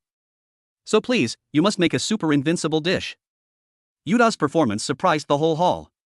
After the MC saw the detailed information, he realized that this was the head chef of a 10-star restaurant in the human world. The MC even exposed his entire menu on the spot. The dishes on the menu were all very common, with the highest level being only in the 20s. It wasn't just Condor who looked down on him, even a random person from the gourmet world wouldn't think he was anything special. Condor was amazed, "What's this? This menu is so poor. Aren't the levels too low? Don't make me angry." Yuta looked down on the capture level. The capture level means nothing. Everyone's menu is neither good nor bad. Each person has their own recipe, which is the most perfect work for them. I also had a companion. My menu contains his wishes, it's an invincible menu that is second to none. Condor indifferently replied, "Humph. Is that so? I'm not interested in tasting it anyway, whether it's delicious or not doesn't matter." While the two were having a war of words, the crab coffin used its claws to cut the fish pond. Yuta and Condor, each at one end, were separated into 2 spaces, then fell into the blazing soul furnace. Delamas and the others were extremely nervous. At this rate, both of them will fall into the soul furnace. But it was a competition, after all, how could it be so simple and brutal? While everyone was holding their breath, waiting for the horrifying scene to happen, a seesaw appeared on the soul furnace. This is the seesaw kitchen. Both ends of it were kitchens, and the heavier end would tilt down. If you can't finish the dish quickly, cook it, and leave, you will sink into the soul furnace with the kitchen. This is a battle of cooking speed. The fire in the furnace burned stronger and stronger, and the flames, like demons, constantly flew out. The staff member who lit the fire just realized something was wrong, and was pulled into the furnace by a large flame, letting out a painful scream. The audience screamed in fear. Seeing the man struggling weaker and weaker, the scream suddenly stopped. His mask had fallen off, revealing a face that had been drained of life force. Everyone was shocked that such an accident happened on the scene. The gluttony of the souls has devoured even the life force? How terrifying. The MC was even more excited. He shouted, "See? If you fall in, you die. In this fire, I'm afraid no one can escape." Condor still scoffed. "This is a bit cheating. Making him compete in speed with a master like me, isn't that not giving the opponent a way out?" He created another space. This is my teleportation kitchen. It seemed he wanted to escape the soap bubble of the crab coffin. Damilus zoomed in with his right eye's lens, wanting to see more clearly. The MC held the ST's information and read to everyone, it takes quite a lot of effort to eat this fish. The outer layer, like a water bubble, is a multi-gravity space. It said that this fish lives in such an environment. Although the two seemed to be standing very normally, from the kitchen utensils around them, it could be seen that this space was like a washing machine. Constantly spinning, a special space with gravity pulling from all directions. This fish could not survive if it escaped this space. To maintain the maximum freshness and deliciousness of the leaf fish, it must, of course, be prepared in its most original preservation environment. Yuda carefully observed the fish's body. These scales look like leaves. Let's get a closer look, aren't these herbs? The strong bitter taste of this plant has preserved the fish's freshness. To cook the fish meat, I'm afraid I have to find a way to remove these leaves. Moreover, looking at the neat arrangement, perhaps the leaves must be picked in order. With hundreds of licenses to cook special dishes, the experienced Yuda, relying on his experience, deduced how to cook the leaf fish. Finding out how to cook dishes you've never known before is very difficult, but it doesn't take too much time. He just breathed a sigh of relief when his end of the seesaw suddenly sank. The seesaw kitchen tilted, which showed that Condor's progress was faster. At this time, he had already processed half of the dish he'd never seen before. The person next to him shouted, "Finish cooking quickly. Plate it and bring it out for tasting." Damilus stared at the space next to Condor and asked suspiciously, "What kind of space is that, anyway?" Yuda was not panicked at all and snorted, "How can you process this fish at that speed? You think I would say that?" Ever since he met Komatsu, after seeing his divine speed, this speed no longer impressed him. Having lived for over 100 years, he was used to using it, but after seeing Komatsu's true strength, he was greatly shocked. He is truly a genius. In his eyes, Condor was no match for Komatsu. Therefore, even facing the flames of the soul furnace, he was not panicked, but calmly continued cooking. Condor sneered again, "I see you're just a half-baked person. I'll make your calm face instantly turn as green as a leaf." Hearing these words, Yuda became enraged and recounted his foolish genius days. The young Yuda didn't understand why his master wouldn't let him inherit the signboard of the restaurant, even though he was good enough. His master only told him to go out and train first. Before leaving, his master said, "You are truly a genius, but because of that, you cannot feel the most important thing." Yuda didn't understand and followed his master's instructions, starting his training journey. On the way, he met Zen, who was risking his life to catch a medicinal beast. The medicinal beast was not a formidable monster, but for Zen as a child, it was still too difficult. Yuda brought Zen back to the village and was surprised to learn that all the villagers were sick. Therefore, he stayed in the village and became a doctor for everyone. He assured everyone that he was a medicinal chef, and even if everyone was seriously ill with his dishes, there was no need to worry. At that time, the food he made was extremely difficult to eat. Although bitter medicine is effective, one bite tasted so bitter it made you want to die. The children didn't dare to eat his food. Only Zen ate it. He said, "Of course I'll eat it. Even if it's terribly difficult to eat." Yuda retorted, "Don't get excited. I can make delicious food too." Zen had an expectant look on his face and asked excitedly, "Uncle, are you really a chef?" "My dream is to become a bishokuya. I've already thought of a name for my menu. It's called the Invincible Menu. It's a menu that can cure all diseases in the world. That's why it's called invincible." "Uncle, be my companion. The weakness of my menu is that it's difficult to eat. So I need you to cook it deliciously. You saved the whole village, so being my companion is the most suitable." Yuda hated his proposal. What invincible companion? How boring. You think you're worthy of a genius like me? A genius chef's partner, how can he be a child who was still wet behind the ears? Yuda was gloating when Zen shouted. Yuda looked up to see the boy spit out a mouthful of fresh blood, then weakly crawled on the ground. Yuda was even more astonished. "My gourmet medical skills are so formidable, how can he not be better?" After Zen's death, Yuda mourned for a long time at the boy's grave. Finally, he understood the problem. During the preparation of the antidote for children, the knife had to be slightly deviated. Compared to the medicine for adults, even a difference of a few micrometers, the consequences were irreversible. Because only Zen was the only sick child, besides him, all the other children were cured. But Yuda was heartbroken, because his memory was not accurate, and his negligence led to the loss of a young life. The villagers respectfully called him the master who saved the whole village, and comforted him. "No one blames you, we are very grateful to you, you saved the whole village." Zen's family also came to comfort him. Zen's dream was to become a gourmet hunter who saved the whole village. His death saved all the children in the village. I believe he will also feel happy in heaven. Their comfort could not alleviate Yuda's guilt. Yuda was in extreme pain and began to understand the last words his master had said. "You are definitely a genius, so you don't know what failure is. Confidence that has never failed will sooner or later turn into complacency. Complacency will create a micrometer of negligence. And in the world of gourmet medicine, even a micrometer of negligence will cause irreversible losses. Before you can understand these words, you are not allowed to return. The villagers gave Yuda a piece of paper, on which was written the full course menu that Zen had planned while he was alive. Yuda remembered that Zen's wish was to cure everyone in the world. Looking at the names of the dishes on the paper, Yuda burst into tears. He knew he was still not mature enough and needed to learn humbly to improve his memory. From then on, he took Zen's full course menu as his own full course menu and tried to make it delicious. As a pioneer in the field of fascinating gourmet medicine, he made his name in the prosperous gourmet era. From his youthful failure to the present, he has always followed one principle, that is, not to tolerate a micrometer of failure. He flipped the fish scales and slowly fumbled. It turned out that these fish scales looked like leaves, but were actually made of many thin films stacked on top of each other. In other words, he had to peel off these thin films layer by layer. Yuda used his Ashura fist, which amazed everyone. A rookie like you wants to catch up with me, you have to wait another 3,000 years. This competition has been over for a long time, because I have already finished my dish.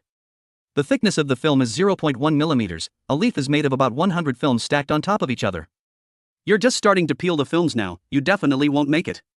But Yuda didn't seem to be peeling the films at all. Delamas was worried about him. This guy, what is he cutting? At this moment, Yuda's stove began to sink into the furnace. Is the outcome about to be decided? But surprisingly, the seesaw, which had been sinking continuously, stopped. The next second, it tilted in the opposite direction. Yuda said that the cooking was indeed not in time, but the other preparations were complete.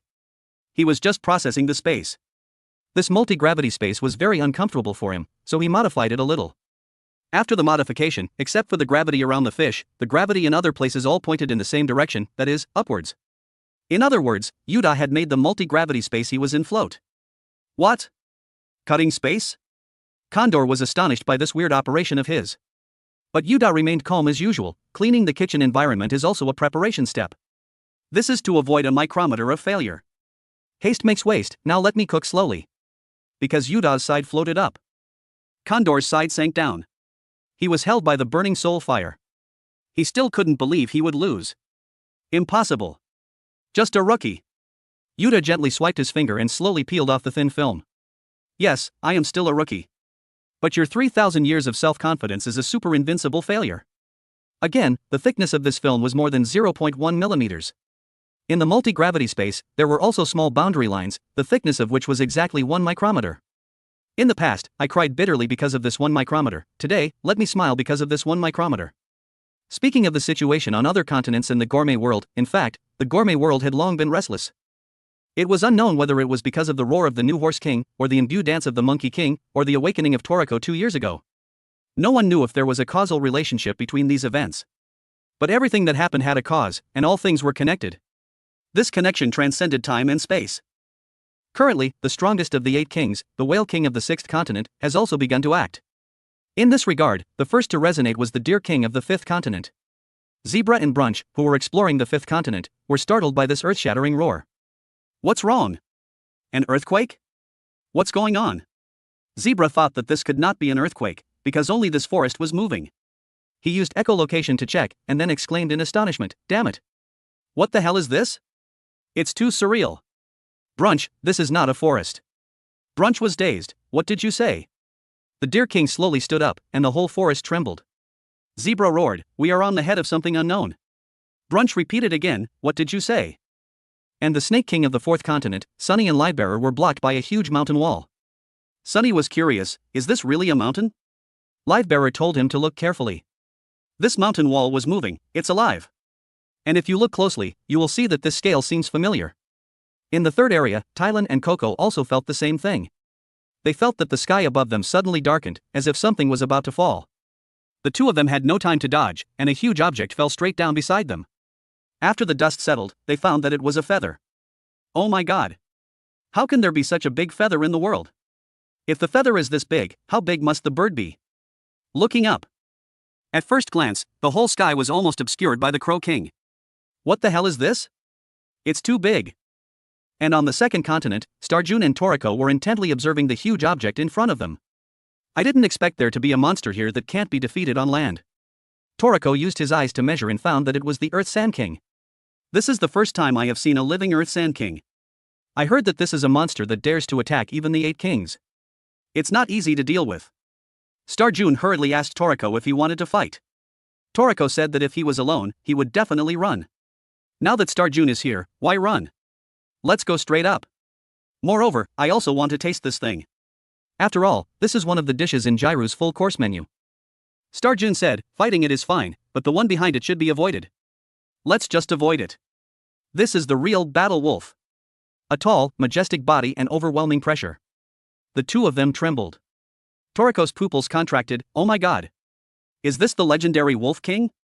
Star June smiled and said, I am reminded of the battle wolf I met at Institute No. 1. I wonder how that little wolf is doing now.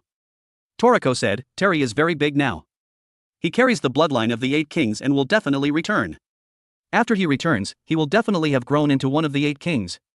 And at this moment, Terry and Queen Kiss were undergoing special training with the Monkey King.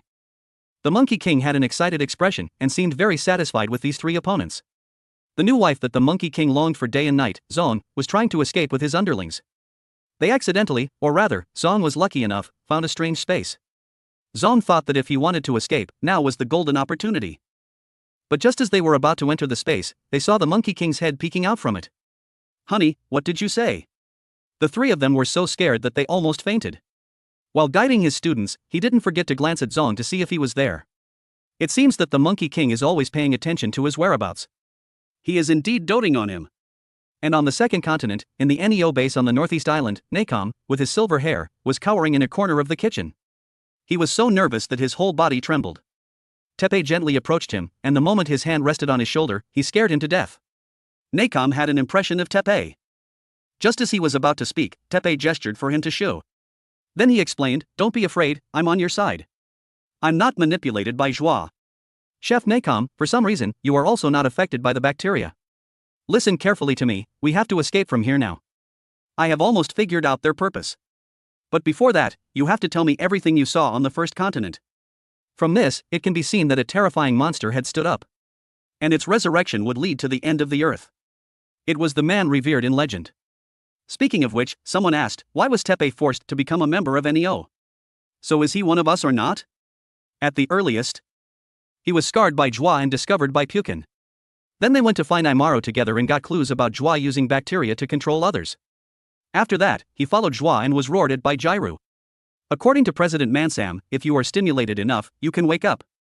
Even if Imaro couldn't lift the manipulation, after being stimulated by Jiro, he could also wake up.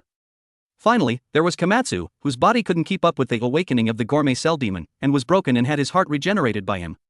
All the clues can be traced. Under Tepe's guidance, Nacom began to recall. But just recalling it made his originally black eyebrows turn white. His hair also turned completely white.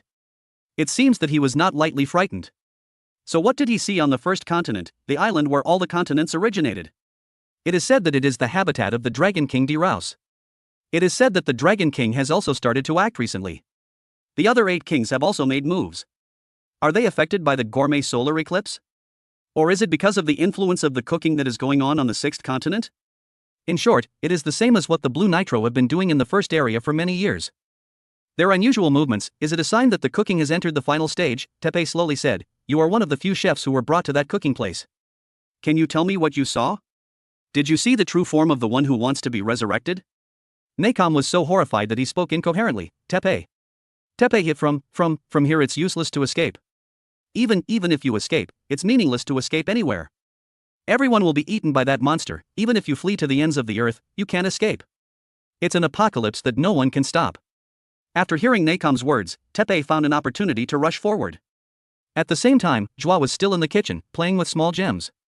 Looking closely, weren't they similar to the gem that saved Komatsu's life last time?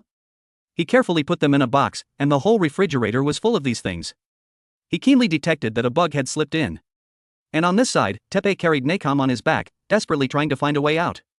While running, he paid attention to the surrounding movements. For a long time, I have resurrected many dangerous creatures. All thanks to my grandfather cleaning up. The creature you saw can be called the ultimate carnivore. But don't worry, I know many people who are not inferior to anyone in terms of gluttony. Angering them is more terrifying than death. My grandparents are the same. I'm afraid that at that time those monsters will be roasted and eaten by them. While they were talking, something was approaching. Teppei reacted quickly, jumping into the air to avoid the attack from the ground. However, the opponent quickly launched a second attack, spitting out a large amount of mucus. Teppei had to use all his strength to dodge it. But the opponent was even more skilled. He could control the actions of others with 2 commands: rewind and play. Teppei retreated and directly fell into his spider web. The spider laughed heartily. Ha ha ha, resurrection is indeed a good thing. It can even easily help me get new abilities. This is too accurate. After realizing who this person was, Teppei also said directly, Spider, my master has always been looking for you. The one who wants to resurrect the super scary creature is you, right? The spider at this time had been extremely terrifyingly modified. He said carelessly, for the important dish of Lord Joie, I was only invited to help out. By the way, Teppei, if the top is not upright, the bottom will be crooked. As a resurrector, seeing a young man going down the wrong path, I can't just sit back and watch. If so, let me help you correct it. Return to your former self, the one known as the national treasure, who in an instant can make the dead continent full of vitality. As soon as he finished speaking, he spat out spider silk to attack Teppei. Teppei also used wooden spears to deal with it. However, the spider's ultimate skill was very powerful. Under the effect of the fast-forward command, his attack was countless times faster. Teppei had no ability to counterattack. He could only use tree sap acid to dissolve the spider web and escape. He originally thought he could escape through the back door, but he was still seen. Fortunately, I have made a safety technique similar to Camp Monster, at least I have to let Nacom get out. However, his plan was completely shattered. A huge long tongue wrapped around his leg and pulled him back. The modified frog Jojo said in a strange voice, He, there's a fly flying. Teppei felt that he was done for. Jojo, Zaz, and Kusero are all here, how can I deal with them alone? He pulled out roots to make a small knife, trying to cut Jojo's tongue. But Jojo said smugly, don't waste your energy. This is the tongue of a chameleon that can regenerate immediately after being cut. So it can't be cut. However, as soon as he finished speaking, his tongue was cut off. What? You said it couldn't be cut? Jojo was extremely surprised. But then he saw Alfaro walking on the spider silk. It turned out that it was his golden plates that cut Jojo's tongue. He was not satisfied inside. What about these golden plates? They are a bit sharp. Teppei did not expect that the people of Bishokukai would save his life. Zaz and the others were very surprised. But then they heard Alfaro say, the boss is not angry, the boss just gently told us to clean up you guys. Alfaro revealed his killing intent. Jojo and Zaz also prepared to fight. But the next second, Midora appeared. Everyone was immediately crushed. Whether it was Kusero's octopus tentacles or Jojo's tongue, they all turned into smoke. This was the pressure of the strong. Just by revealing a little bit of their aura, they couldn't stand it. This was complete dominance. Teppei was even more dazed. Why did Midora come here in person? At this moment, all eyes were on Midora, with confusion but more of fear. This is Midora. And at the final kitchen of Area 1. Everyone stared wide-eyed at the rolling meat masses in the pit. Countless bug-like monsters were squirming. It was the ultimate carnivore. It wanted more despair and tragic cries. As a gourmet monster, it naturally also wanted more delicious food. Nitro God saw its appearance and felt that the situation was not good. It seems to be about to resurrect at any time, and there is a tendency to go out of control. God shouted again, don't stop. How much is left in the full course menu reserve? Someone has already gone to collect more news, Earth, and Adam, it will take a little more time. The remaining question is when God will appear. Damn it! Cooking the full course menu is indeed very exhausting. What the hell is Joie doing? Earth said, he is busy refining the life orb. News didn't pay attention. What time is it now to be doing that? The food needed to resurrect Neo is only one last step away. Now call him here quickly, say that Acacia wants to see him. As soon as he finished speaking, he sighed, it must be resurrected in the most perfect state possible. He noticed that the meat tumors under the pit began to roll, and Acacia also seemed to have a reaction. His head was full of meat tumors. But surprisingly, one of the meat tumors began to move, and it also had creepy eyes. It turned around quickly, and after turning, it popped up again, and accurately landed on News's body. Oh my god! What's going on? And that meat tumor jumped up into the air again, turning into a living creature. Blue Nitro was dazed, what's going on? News was injured, and a gem was broken. Oh my god! This thing is too dangerous. It seems to have been partially resurrected. Quick! Catch it! That guy will eat all the creatures on Earth. Jojo was overwhelmed by Midora. He licked his tongue and knelt at Midora's feet. Midora looked down from above, where is that Joie? Zaz thought Midora had revealed an opening and rushed up with a knife. However, as soon as his sword touched Midora, it broke completely. You want to kill me with just that little skill? Isn't that too naive? Midora didn't pay attention to him, Kusero had already approached. He used energy devouring technique, wanting to drain Midora's energy. But this method was as naive as Za's. No matter how much he absorbed, even if he sacrificed himself, I'm afraid he wouldn't be able to cause any damage to Midora. The spider wanted to use the pause command, but in fact this skill was completely ineffective against Midora. It was just that Midora was not moving at that time, which made him mistakenly think that his skill was effective. He shouted confidently, "Rewind." Midora glanced at him, still standing in the same place. The spider was anxious. Why is it not working? What will happen to a stinky ant that dares to challenge Midora? Of course, it will be crushed to pieces and have no place to be buried. But these stinky ants stood up again and again in front of Midora. Midora was also very confused. I seem to have killed you guys twice just now, why are you still alive? But it doesn't matter. Joie stepped out from the darkness, raised the life orb, and said with a smile, it's all because of this. Everyone looked at him and listened to his detailed introduction. This thing is called the life orb. This orb can die in place of its owner. Midora gently looked up, seemingly not very interested in his appearance. Joie said insidiously, the one who dies is not a moth, but a ferocious beast. He stepped into the light. We are not meeting for the first time. The moment Midora saw his face clearly, Midora's blood pressure soared. Isn't this Lord Frozy whom he longed for day and night? Looking at the figure that was extremely similar to Frozy, Midora paused for 0.01 seconds. But this was not hesitation, just a little surprise. In just this 0.01 second, Joie seized the opportunity to attack him. Seeing that the attack was effective, Joie said with a smug smile, the memory of gourmet cells has taught us that there is a kind of gourmet ingredient that existed in the past, and in 1 million years, it will only reveal an opening for 0.01 seconds. Therefore, you must concentrate and wait for that moment. But I believe that the human brain is completely unable to grasp that moment. I'm afraid that is a capture level that even the IGO's measurement standards cannot determine. At the same time, the small creature that jumped out of Acacia's body was running and jumping everywhere. Seeing the level 3980 lion tiger, it was not afraid, and took a bite of the lion, and then continuously sucked the blood and flesh of this ferocious beast. The lion noticed it and suddenly turned to attack. However, no matter how it attacked, the meat tumor was unscathed. In the end, the entire lion was drained. It burped with satisfaction. But it felt a powerful aura approaching from the side. It was so horrified that its eyes widened, and it saw Jiro, Setsuno, and Chi-Chi leisurely walking over. Jiro narrowed his eyes and carefully observed this ugly monster. What is this guy? The monster looked at Jiro in horror and dared not move. Chi-Chi was the first to realize that something was wrong. This guy is not right. I only saw the monster suddenly rush up and charge towards Jiro. Setsuno hurriedly called Jiro's name. Fortunately, the monster only bit Jiro's coat. The moment it rushed over, Jiro had already stood in a stance and leaned to avoid its attack. It's just hard on this old back of mine. Oh my. My back hurts so much. But those were just words, Jiro's actions were still as agile as ever. He flipped over and jumped up, acupuncturing this monster. However, this monster had thick skin and fat. And it had no effect at all. In an instant, Jiro realized the abnormality of this monster. It's like a huge planet that is rotating on its own, its powerful energy makes people helpless. I have only experienced this feeling of danger on the 8 Kings before. Jiro was about to take off his outer coat, it seems that he was about to get serious. And this monster also realized that Jiro's strength was extraordinary, and had changed its shape.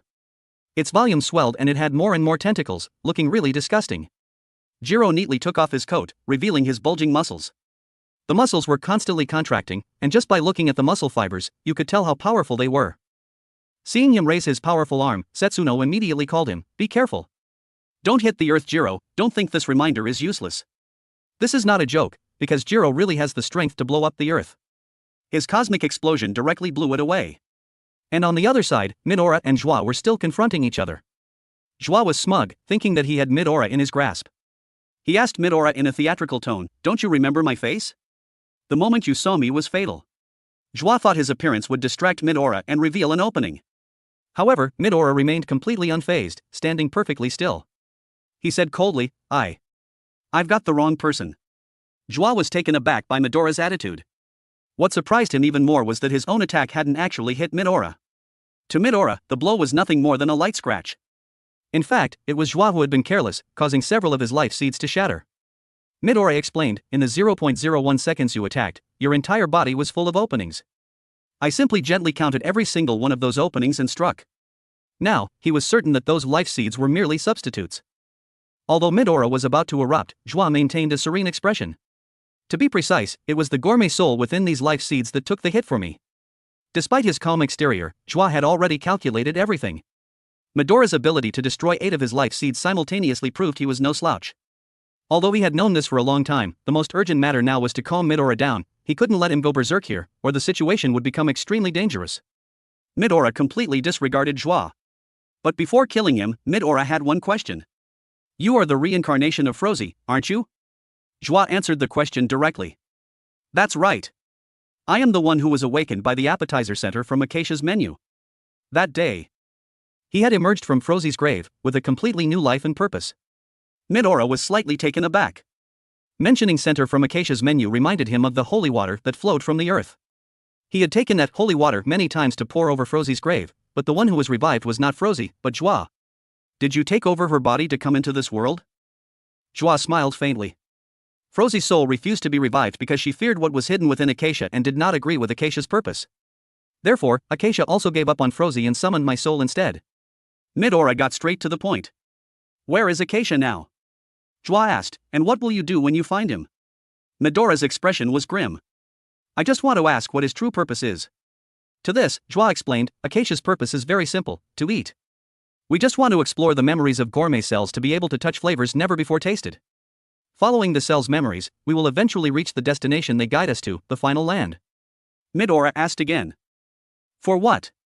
Joie was a bit annoyed. "I just told you, didn't I? It's to eat. Most caterpillars eat their own eggshells after hatching. That is the initial memory of food deeply etched into their DNA. That memory also tells them what to eat next.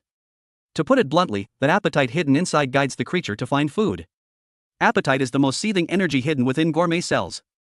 13.7 billion years ago, along with the birth of the universe, one of those particles was gourmet energy. That explosion is also known as the Gourmet Big Bang. At the same time, it was also the birth of appetite. That energy continued to expand, eventually forming the origin of gourmet cells. Gourmet cells show us forgotten food memories and distant flavors. The energy of appetite also continues to grow. That power is the final answer, the eternal truth. And no one can stop this world. Humans live to eat. It's simply that when you're hungry, you must eat. Only humans do things other than eating. At this point, Joie kindly reminded Medora, "Don't be like that foolish woman, who only held Acacia back with her overflowing love, utterly foolish." Medora didn't reply immediately, the air was silent for a few seconds. "That foolish woman you're talking about?" Joie smiled. "The purpose is to eat, aren't you the same? Medora, why not come with us? To the place the cells guide us. Pursue appetite, do as you please. If you must, you can consider this the wish of that stubborn Frozy." Faced with Joie's nonsense, Medora had only one thing to say. He was not a man who acts on impulse. And they had stepped on the tiger's tail long ago. Medora went berserk, unleashing a powerful aura. The small fry were no match for Medora and could only stand and watch. Tepe was also a bit tense. The situation right now is really not good at all. Joie wanted to lure Medora away. Anything is fine, as long as it's not at the headquarters. So he used a projection to make a swift escape. Medora immediately unleashed a spice meteor shower. No words, just action. Is this the king who fears no one? The gourmet cells in Medora, just released, unleashed a destructive aura. Medora roared, continuously attacking Joie. Joie's face was grim. Is this Medora's spice meteor shower? It exploded violently, giving no one a chance to resist. The last time this thing appeared, the entire human world was almost doomed. It was uncertain if the headquarters could withstand it. But unexpectedly, Zaz awakened after the strong impact. He held his head, looking in astonishment at the light before him. Realizing he had survived, Tepe immediately ran over, wrapping him in tree roots. Zaz was dazed, not understanding what was happening. Tepe breathed a sigh of relief. My guess was right after all. Because of Medora's attack, Zaz's consciousness has been restored. The bacteria used to control his brain by Joie have disappeared. Tepe took Nacom and Zaz to make a swift escape. We can explain the mind control later. The base is about to collapse now, we have to get out immediately. But before escaping, he hoped Zaz would tell him where Joie's golden cooking utensils were. That thing is definitely here. I want to take it back. Joie used his projection to weave around Medora. Medora stuck out his tongue, fiercely attacking him. Joie dodged, and Medora's tongue slammed into the headquarters wall. The powerful impact created a boom, punching a giant hole in the wall. Before Medora could retract his tongue, Joie used his projection to glide to his feet. He grabbed Medora's ankle, pulled him into the projection, and transported him to the forest sea of the second continent. Joie poked his head out of the projection. The boat you destroyed will be a big problem for me. So, let's change locations. Medora replied, as long as we're on Earth, it's useless no matter where we go. Joie knew just how formidable Medora was. After all, he had once destroyed the human world in an instant. And if he wanted to, destroying the entire Earth wouldn't be difficult. To be precise, all three of Acacia's disciples had this capability, but only the youngest, Medora, was the only one who could do it. Joie unleashed his teleportation kitchen. This was the battlefield he had prepared, a world where only souls could enter. It was also activated by Pear and another from Acacia's menu, a completely new sensory world that ordinary people couldn't perceive. To explain it in familiar terms, this is the back channel, also known as the soul world. Here, the passage of time becomes incredibly slow. Almost like frozen time. Medora glanced at Joie, and so? Joie drew his kitchen knife named Cinderella. Medora's eyes widened in disbelief. He couldn't believe that knife was in Joie's hands. Joie ignored Medora's reaction and continued to explain, this space is also one of the memories of gourmet cells. Why do you think this space is needed? In Acacia's menu, there are ingredients that need to be prepared for hundreds of thousands of years. Another is one of them. The purpose of this space is to shorten the required time. Understand? We have spent a very long time cooking since ancient times. It even takes hundreds of millions of years to prepare the earth. Do you understand? Joie's face turned into a demonic mask as he spoke slowly. Your life, as fleeting as morning dew, has no time to care for petty emotions like the chirping of insects. Medora spoke in a slightly relieved tone. That's more like it. You should have appeared before me with this face. My anger is just fleeting, let's just say that. But until now, this unbroken affection will surely become a fear that never disappears, deeply etched into your cells. If time passes very slowly here, then let me slowly savor this battle. In a few seconds, my full-course menu will be the parting gift to send you on your way. Joie again appeared confident. Then let me taste your full-course menu at my death store. As the two of them slowly fought, let's check on Jiro's situation. Jiro had sent the tentacled monster flying into space. But the moment he hit it, his hand was also devoured by it. However, that wasn't a big problem, because Setsuno had already started pouring holy water on him. The wound wasn't the issue was what that thing was. Chi-Chi knew it was Neo. Neo was a predatory creature that had been revived many times since 10 billion years ago. Back then, they had exhausted all their efforts to prepare them, all for that guy. The little thing just now wasn't the main body, but it was definitely the gourmet cell demon hidden inside Acacia. Jiro was utterly shocked. Could it be that he has been revived? Chi-Chi wasn't sure either, but he speculated that the possibility of revival was very high, although he didn't know if he had reached a perfect state yet. Acacia himself has probably started to act. Strange, God still appeared, didn't it? Chi-Chi guessed, perhaps he intends to go to the continents himself. This might be the last time Acacia's full-course menu and God appear on Earth. Jiro moved his newly regrown hand. He thought it was time for him to release his knocking. Setsuno said admiringly, Jiro-chan, are you finally going to unseal it? Jiro was a bit helpless. It seems this old man has to get serious too. Chi-Chi was very frightened. That being said, if he really has been revived, then we're all doomed. Can Kaka and Gigi make it in time? The demon in Acacia has been fully revived, I'm afraid no one can stand against it. Even the blue nitro on our side would have a hard time winning. The only one who could possibly stop him is Ichiryu, and the gourmet cell demon he has hidden away, the slime mold Dawn. At this moment, at the final kitchen, something incredibly horrifying had happened. Acacia was feasting on the blue nitro piece by piece. The blue nitro that was killed was air. Everyone was scared to death, their screams echoing endlessly. The nitro god saw air being killed and was extremely furious. But Acacia was still eating voraciously. He roared, more. More. Give me more. Keep going. Give me more. God stood at the top of the deep pit, shouting angrily, Acacia. You bastard, what on earth are you trying to do? Acacia's eyes were fierce, completely devoid of emotion. He just wanted to eat. Acacia eating a blue nitro is literally a canon event, the whole nitro squad is losing their marbles. Adam, we gotta make him chill, air is already cooked, he straight up targeted us. Since we've got zero stamina left from cooking the whole full course, News, go touch some grass and recharge, we'll handle the brainstorming. News was shook, didn't expect Acacia to have that much Black Air Force energy, he told him they better stay woke. Neo's main body is already a problem, even if he's not at 100% yet, he's still cracked. Adam bared his teeth, talking about a whole mouthful of fangs, and some sharp bone paths started spawning on his body. He's in defensive mode, trying to have a civil talk with Acacia. Screaming, Acacia, show yourself, fam. Acacia heard the noise but didn't give a solitary damn, just kept mukbang ing. But on him, that tumor-looking monster actually reacted, opening its puckered mouth and screeching back at Adam, basically calling him a late-to-the-party fraud. Earth is in its final evolution stage, you feel me? Just wait a bit, the banger full course is about to drop, and you'll respawn in your peak form. If you vibe with what I'm saying, just be a good boy. But Neo just made some weird noises, then a few meat lumps started spinning and yeeted themselves into the sky toward different continents. This was totally not on Adam's bingo card. He saw 7 monsters running out and panicked. Are they really going to separate areas to snatch the full course?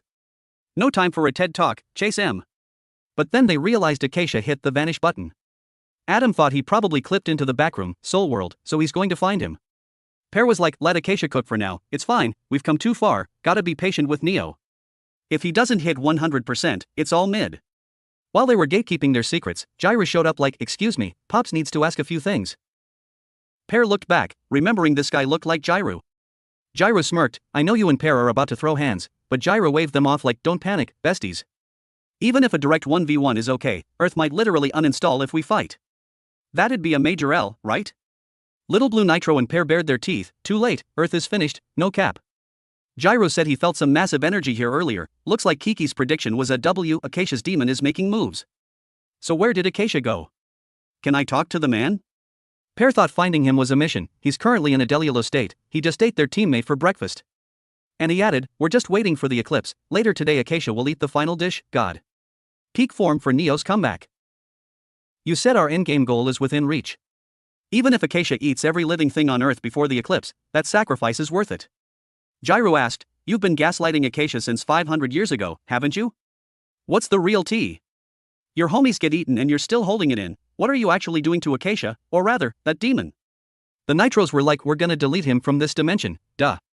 To be fair, it's more of a seal. Gourmet cell demons respawn infinite times, but we can put his cells and memories in a gold can forever. Killing him and cooking him over and over, we gotta make sure every cell has 0 aura left. Basically, seal him at 100% power or it doesn't count. Usually, when a gourmet cell demon respawns, the part that grows back is decided by the full course. But for Neo, his hunger is so chaotic and extra, you can't predict the respawn. Plus, this needs a massive amount of full course. Gyro realized they spent billions of years trying to kill him by reviving him, isn't that just doing too much? Nitro explained, you don't know how scary this creature is, if you knew, you wouldn't think it's mid. Gyro asked if Acacia was in on it. Pear thought at this point, whether he knows or not is irrelevant. He stressed that even if their vibes are different, the goal is Neo's revival. The issue is what happens after, killing Acacia and sealing Neo. He yelled at Gyro, if you try to block us, we'll end your subscription to life too. Gyro laughed, Pops is gonna move first, let's delete Acacia right now. The Nitros were stunned, is Gyro capping? But Gyro was dead serious, if he's really gonna eat everyone during the eclipse, I can't just stand here like an NPC. Adam hard disagreed, no, he must eat God before we move. Gyro kept laughing, if you get in my way, you're all finished. They weren't vibing, Gyro, you're too cocky. Gyro stabbed his own chest, heart-making pooji noises. His face went dead serious, do you know what sack-lying, lustful wolf/creep, means? They were confused, what word? But whatever it is, you don't have the stats to stop us. Acacia is just a human right now. Gyro pulled out the seal nails, looking like he just had a massive glow-up. He smirked like a villain, humph, if you're using that old name, you've got the wrong guy. My real name is Gyro, but back in the day, they called me Bow Thursday, the rampaging beast. You lizards were literally my snacks back then. That was my favorite meal. Seeing Gyro transform into his final form, the Nitros were shaking. Meanwhile, on Continent 7, the monkeys were enjoying their grub when a weird thing fell from the sky, one of Neo's tumor monsters. It was looking around suspiciously. Monkey King Bambina found it interesting. For convenience, let's call this thing Acacia's Demon A. Landed in the center of Continent 7, where the Enbu Masters were chilling. Everyone gave it the bombastic side eye. But in A's gourmet memory, the Enbu Masters aren't enemies, they're snacks. A went on a rampage, deleting every monkey in sight. It didn't have a set eating style, it could chew, slurp, shred, and melt straight up gore. But its favorite way to eat is trolling, making the victim drown in fear. I got grabbed by A's tentacle, eyes wide with fear. This gave a massive dopamine hit, it loves snacks that are peaking in terror. Just when things were looking dire, the atmosphere shifted. A opened its big mouth to swallow but it miscalculated.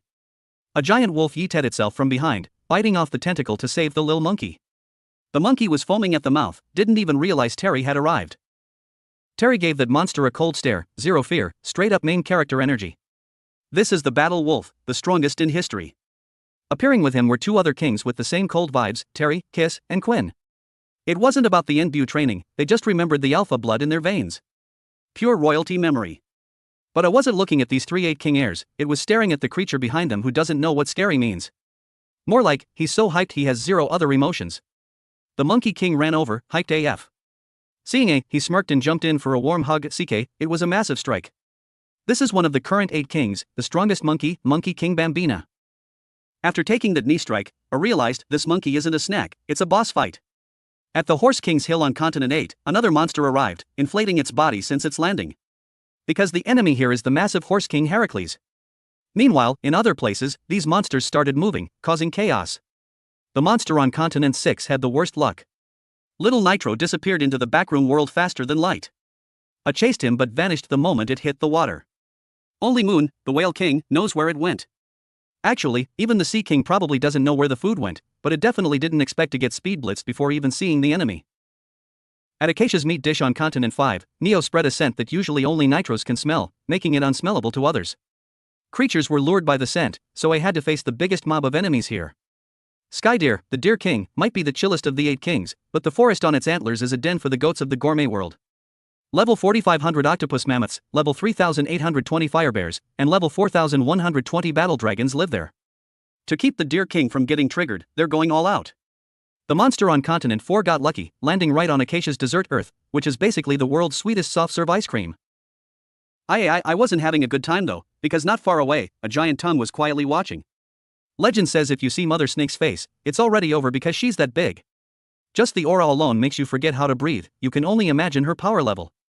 On Continent 3, Acacia's drink atom is a toxic waterfall in the worst environment ever.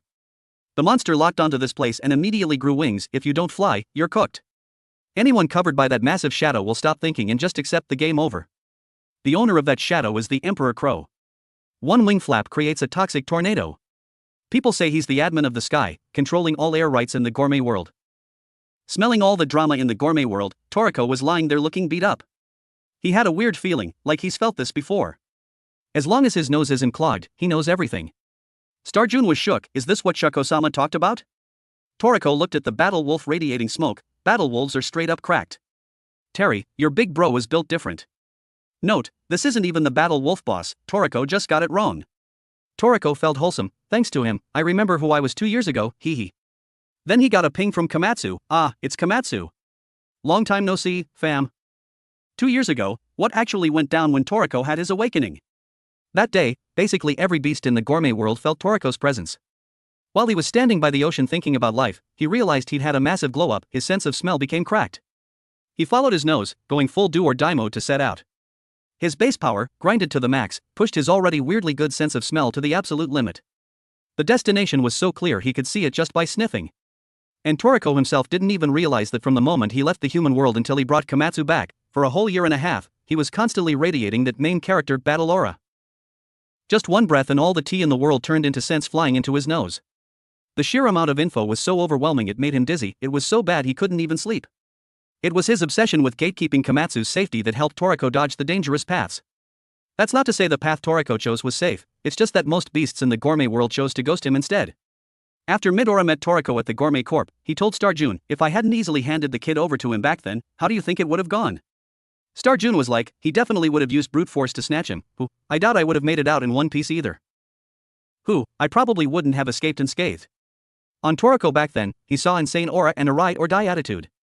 Though, he didn't know if the man himself even realized it. Remembering Midora's review back then, Starjun thought he was capping because they had fought 6 months prior. But now he truly felt it. Midora-sama's words might have been a bit of a hype up, but they weren't a joke. This is the Toriko who earned Midora-sama's respect. Toriko sat on the ground and smelled it, like being pulled by a giant planet's gravity. Info on everything happening worldwide came rushing at him. Acacia's full course started dropping one by one. Looks like things have escalated past the point of no return. Starjun, my nose is telling me the long-awaited eclipse is finally here, and so is God. This is the endgame. God is definitely spawning nearby. Toriko was so certain it left Starjun shook.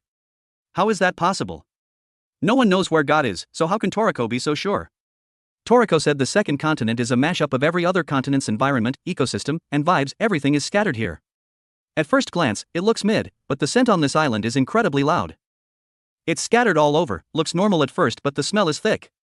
Toriko tested the battle wolf, right, battle wolf? Since you're one of the 8 kings, you live here, right?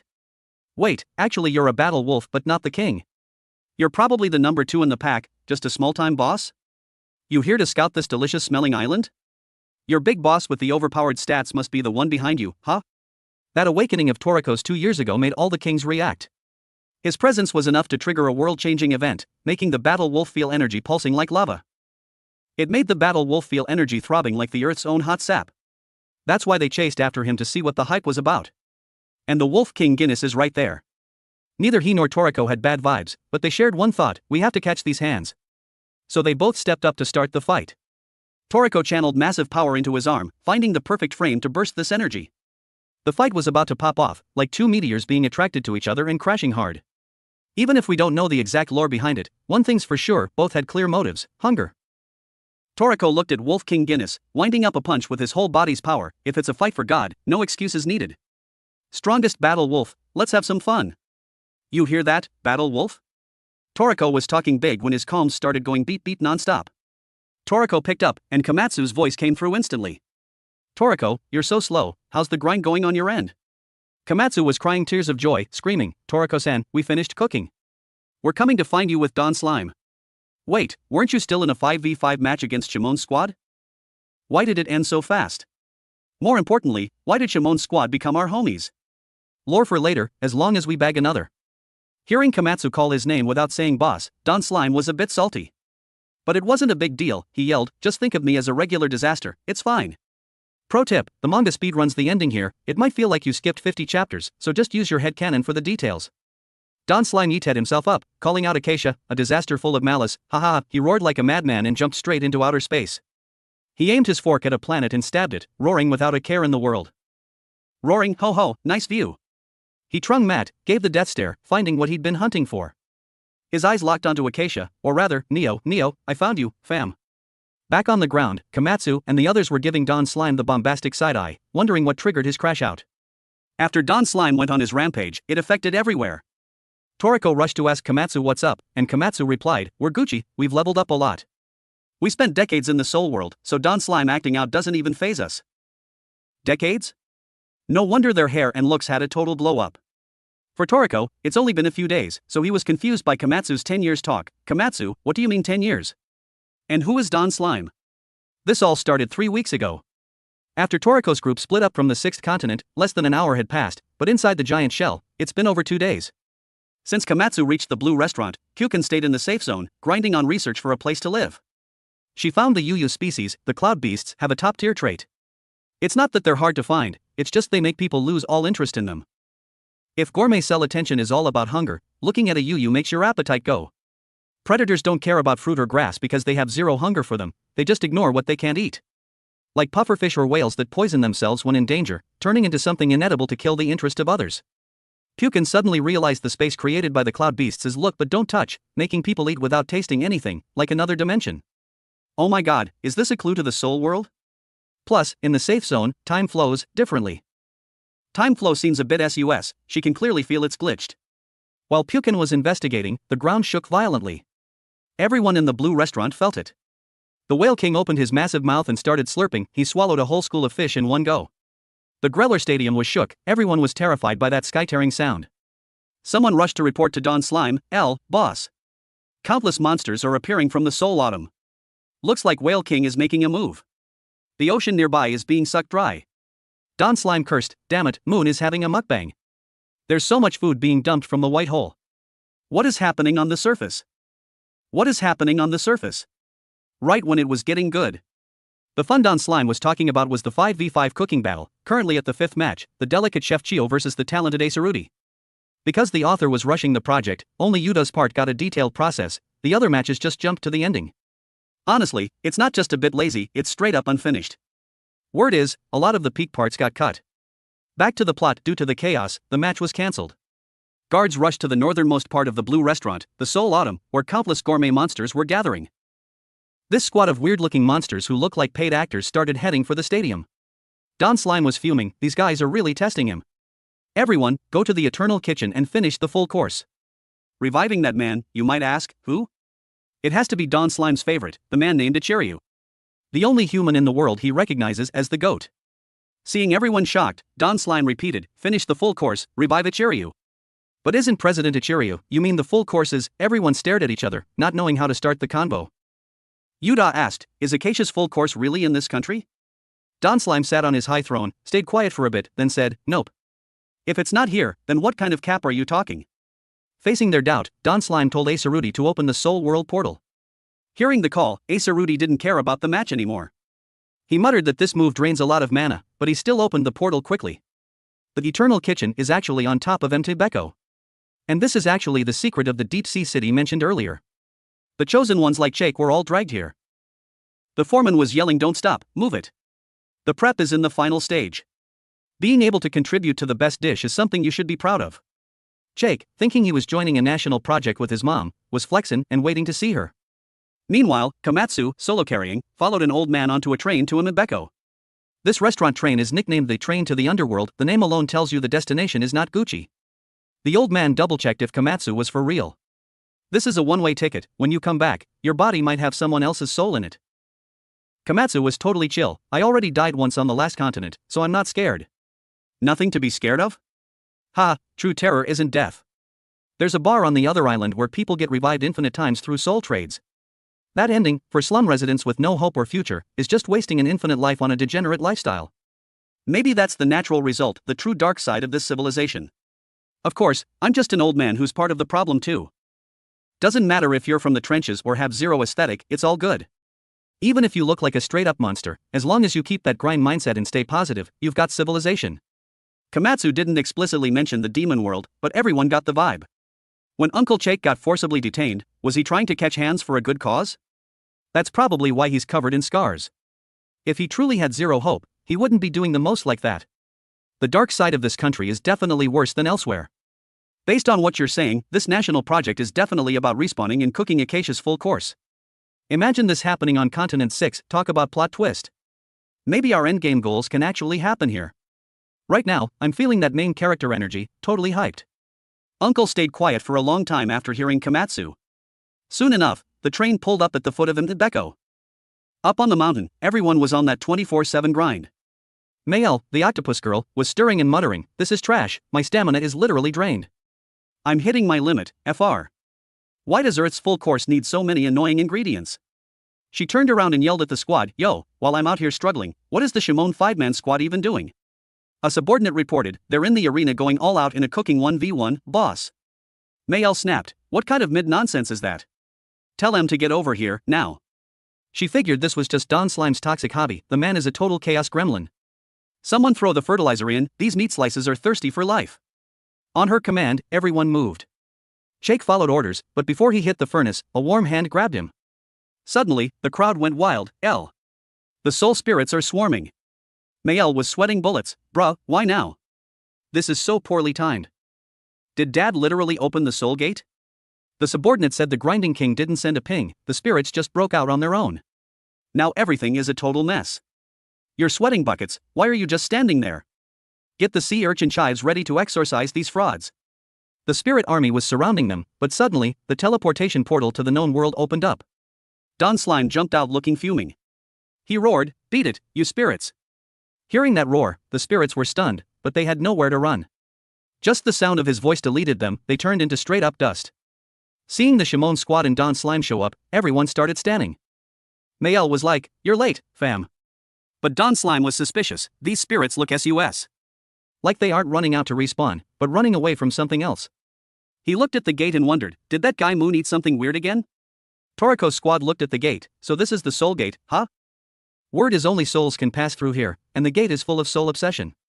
"Looks like these souls are starving." Fr Damaris felt like he could hear the spirits screaming, "Is this that chef's calling energy?" He's going in, no matter what. But first, he's got questions that are living in his head rent-free. Like that teleportation tunnel from earlier, and what the point of all this even is. Kiki looked at the group and got serious. Time to spill the tea on this country's project and my actual goals. It all starts with the death of that one man. The train to the underworld finally hit the station. Acacia's full course is right there. Komatsu was dancing around like he'd already secured the W. But as soon as he stepped off, he saw a mysterious woman. She was like, "Welcome, Komatsu, I've been waiting for you to drop by." Komatsu was confused, she looked familiar, but he couldn't quite place her. He heard footsteps that were totally distinct. Looking around, he realized a whole squad in matching uniforms had appeared out of nowhere, and the woman had completely ghosted. He was looking around like, where'd she go? Uncle Jake saw him acting sus and asked what was up. Komatsu wanted to mention the woman, but a tall guy cut him off. "Yo, kid. Who are you? No NPCs allowed past this point." Uncle Jake stepped in to save him. "Hee, we're just here for the grind." "He's here for the national project." The guy laughed. "Here to work? What a weirdo." "Fine, follow me." "Did you miss the sorting?" Uncle followed, saying, "No cap, he's healthy, body and soul." Komatsu followed, but his brain was still on that lady. Her voice felt nostalgic, like a core memory. Jake got pulled aside by the mystery woman, who took off his blindfold. She told him to hush so they wouldn't get caught. "Jake, listen close. Wear this mask and join the Red Pot Squad." Jake was hesitating, asking why, like a million times. She hurriedly put the mask on him. "Don't overthink it, just do what I say. No matter what people say, stand tall. You're a 12-year-old big bro now, I know you've got this." While they were whispering, someone caught them and yelled, "What are you doing? No slacking. What's up with that guy?" She played it cool, "Nothing, his eyes just haven't adjusted yet." The guy let it slide and sent Jake to the queue. Hearing about the red pot made everyone realize it's for cooking the bangers. Jake cleared the check. The woman watched him walk away, praying, "Get that W, Jake. She's definitely his mom, and that mask is the symbol for the soul swap. That's how the souls of the workers here get traded." Thanks to her, Jake kept his own soul and body. Meanwhile, Komatsu asked Uncle about the sorting. Basically, the slum residents get split into two: physical issues or mental issues. The ones sent for soul trading are the ones with mental issues, including the low IQ, the lazy, the aggressive, or the illiterate. Their souls get replaced by pro souls to work the project as chefs. The high-tier ones get to open shops in town. The Shimon squad are the representatives of that. Komatsu remembered them being the heroes of the country. Uncle explained their souls have respawned dozens of times, so their XP is maxed out and their cooking skills are top tier. They've basically been alive for thousands of years. Komatsu asked what happens if your body is the problem. If you've got soul issues, they put a new soul in your body. But if your body is broken, you become literal fertilizer for the full course. Basically, if your body is mid, it's game over.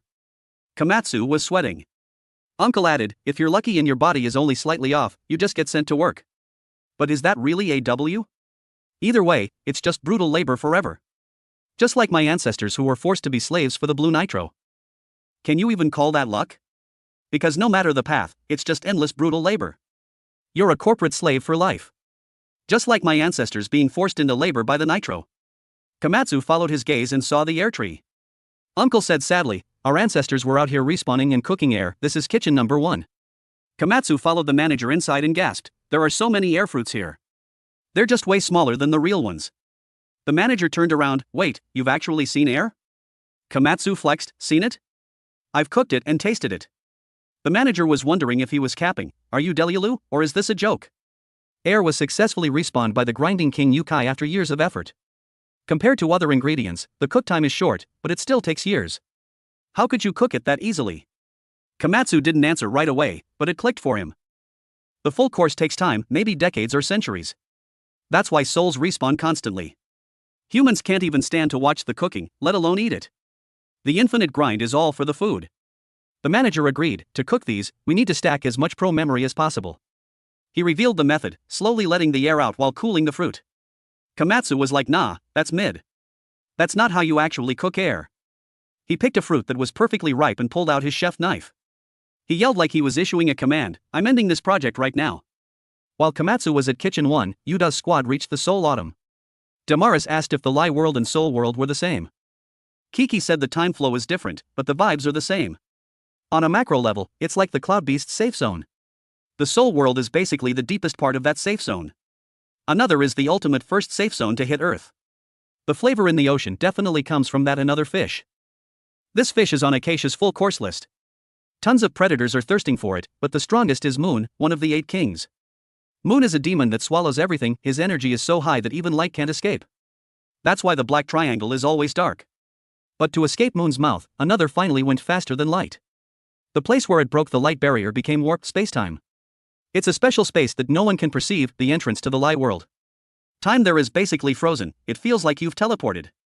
He remembered the space condor made in the match, it's probably a version of that, which is why he cooked so fast. They used a teleport tunnel to get here too. But he still didn't get why they were there in the flesh if only souls could enter. Kiki said the human-made lie world has light warping, so time is slow but still moving, flesh can survive that. But in the real soul world, time is basically zero. It's a special world where only consciousness can reach. The entrance is that soul gate where another went faster than light back in the day. The soul world is so cracked, how did you guys manage to build a DIY version of it? Regarding Rin's confusion, Acerudi told her to chill, saying he'd explain the whole tea later. Thanks to Acacia's full course, he pointed toward a massive open space in the distance, saying everything they saw was basically their cooking factory. The Eternal Kitchen is the national project of this country, aka the place where they are currently cooking Acacia's full course. Looking out, the scale of this place is literally beyond imagination. Giant-sized pots and massive ladles are scattered everywhere, with an infinite number of people moving back and forth. They're lined up in long queues, and the scene is a total vibe. Everyone was standing, asking, is this actually a kitchen? It looks so overpowered. Everyone is locking in and working together to move ingredients. The scale of this cooking is straight up insane. This is the HQ for Acacia's full course. Kiki casually dropped the fact that the moves they're making here are basically the same as what the Blue Nitros were doing eons ago, since they're all essentially chasing the same goal. It's just that the targets they want to respawn are different. Acerudi introduced them to Kitchen No. 1, the spot dedicated to cooking Acacia's salad air. Right after he spoke, they heard a series of explosions and chaotic shouting coming from over there. Everyone looked toward the noise and saw a mushroom cloud-looking gas cloud erupting into the sky above Kitchen No. 1. Seeing that energy, everyone knew it was definitely Komatsu. Nono was hyped, staring in that direction. Right now, Komatsu, the legend who just finished cooking air, is sitting on top of an air fruit, shouting in excitement, this is the 120% delicious air. Basically the real deal air. Acerudi was so shook he couldn't even speak. How did this kid know that this was the real way to cook air? What does 120% delicious even mean? The workers heard the commotion and looked toward Kitchen No. 1. They started whispering to each other, catching the tea. Apparently, a random chef just spawned and finished cooking air in like a second. Say what? For real? No shot. The Blue Nitros spent billions of years grinding their skills. How is a young chef speedrunning past them? How is a young chef outscaling them like this? Apparently, it's a chef from the human world named Komatsu. Hearing the name Komatsu, Shake stopped dead in his tracks while working. Is that the Komatsu he knows? Acerudi took off his mask, sliced off a piece of air, and did a thorough taste test. Kiki opened the door and asked how the flavor was, and if it was truly the 120% delicious air that everyone's been hyping up. Acerudi didn't even respond. Condor admitted this chef has serious skills, and his own work can't even compete. No one expected air to have a cooking method like this. Is he really the legendary chef Komatsu? A few people were eating and smacking their lips. Kiki asked, so the lil homie Komatsu cleared the check. Who's taking who into the soul world next? The cooking duel ended in a 2-2 tie. Yuta and Nono secured the W. Zabra and Damaris took the L. Chio and Acerudi are currently tied, so let's just say they have the same power level. That being said, who should we pick? Acerudi figured his side has the advantage since they can use the mobile kitchen and can actually hear the soul spirits. Looking at the chef's skills, though they hate to admit it, the chefs from the human world are definitely a tier above. Mail also sighed, we only focused on the prime ingredients and eternal time, and slowly forgot to give thanks to the food and the grind of chasing real flavor. This is just our outer shell. Casino also agreed with that take. The squad they sent out actually wasn't even the strongest team. However, Chio, who arrived late, is a straight-up elite chef. Even the legendary chef Komatsu, whom they'd been waiting for, wasn't among them, so they fully admitted they couldn't compete with this cracked group of chefs from the human world. Kiki suggested bringing everyone along, because more people means more power to secure the W. But that triggered a new problem. They have 0 gold cooking tools left. Well, not enough for everyone anyway. While they were discussing, Komatsu was catching up with Nono's group. Since he vanished last time, Komatsu had been ghosting everyone, so seeing him spawn back in was a relief. Luckily, he's totally Gucci. Chio was emotional, saying, when Chef Komatsu was MIA, the cooking duel was seriously stuck in a stalemate. Komatsu scratched his head, feeling a bit awkward, and apologized before spilling the tea on what he'd been up to. He didn't expect the backroom world to have a shortcut. He had to sit on a train for a whole day to get here, while they just teleported in an instant. But wait, shouldn't they be in the middle of a cooking battle right now? Just then, Kiki led the Shimon 5-man squad over. As soon as Komatsu saw them, his eyes went wide. OMG, are you guys actually the Shimon 5-man squad? Acerudi flexed a compliment. The flavor of that air was beyond anything I've ever tasted. Being hyped up like that made Komatsu feel a little shy. He immediately pulled out some paper, hoping Acerudi would give him an autograph. Kiki had already predicted Komatsu would do the most, so he'd already grabbed autographs from the Shimon 5-man squad beforehand. Komatsu couldn't believe it. Turns out Kiki-senpai is actually so thoughtful. Komatsu's arrival made the whole place chaotic because everyone lost interest in working and just wanted to watch him slay in the kitchen. Acerudi had to yell at everyone to get back on their grind. Maki heard Komatsu's summary of the real tea behind this national project, sacrificing the lives of slum residents just to cook the full course. Is that for real? Asaruti didn't even try to gatekeep the truth. He said it was all for God. Yuda didn't get why they had to cook the main dish. God, in this country, is Acacia's full course even here? Asaruti explained that this isn't their original recipe. Don Slime spent years collecting seeds and fragments of the full course, and with the help of the Grinding King, they successfully respawned and copied it. Now everyone finally got the point. Back in the arena, when Don Slime said nothing, he actually meant no original recipe. So who is this Grinding King anyway? And where did Don Slime go?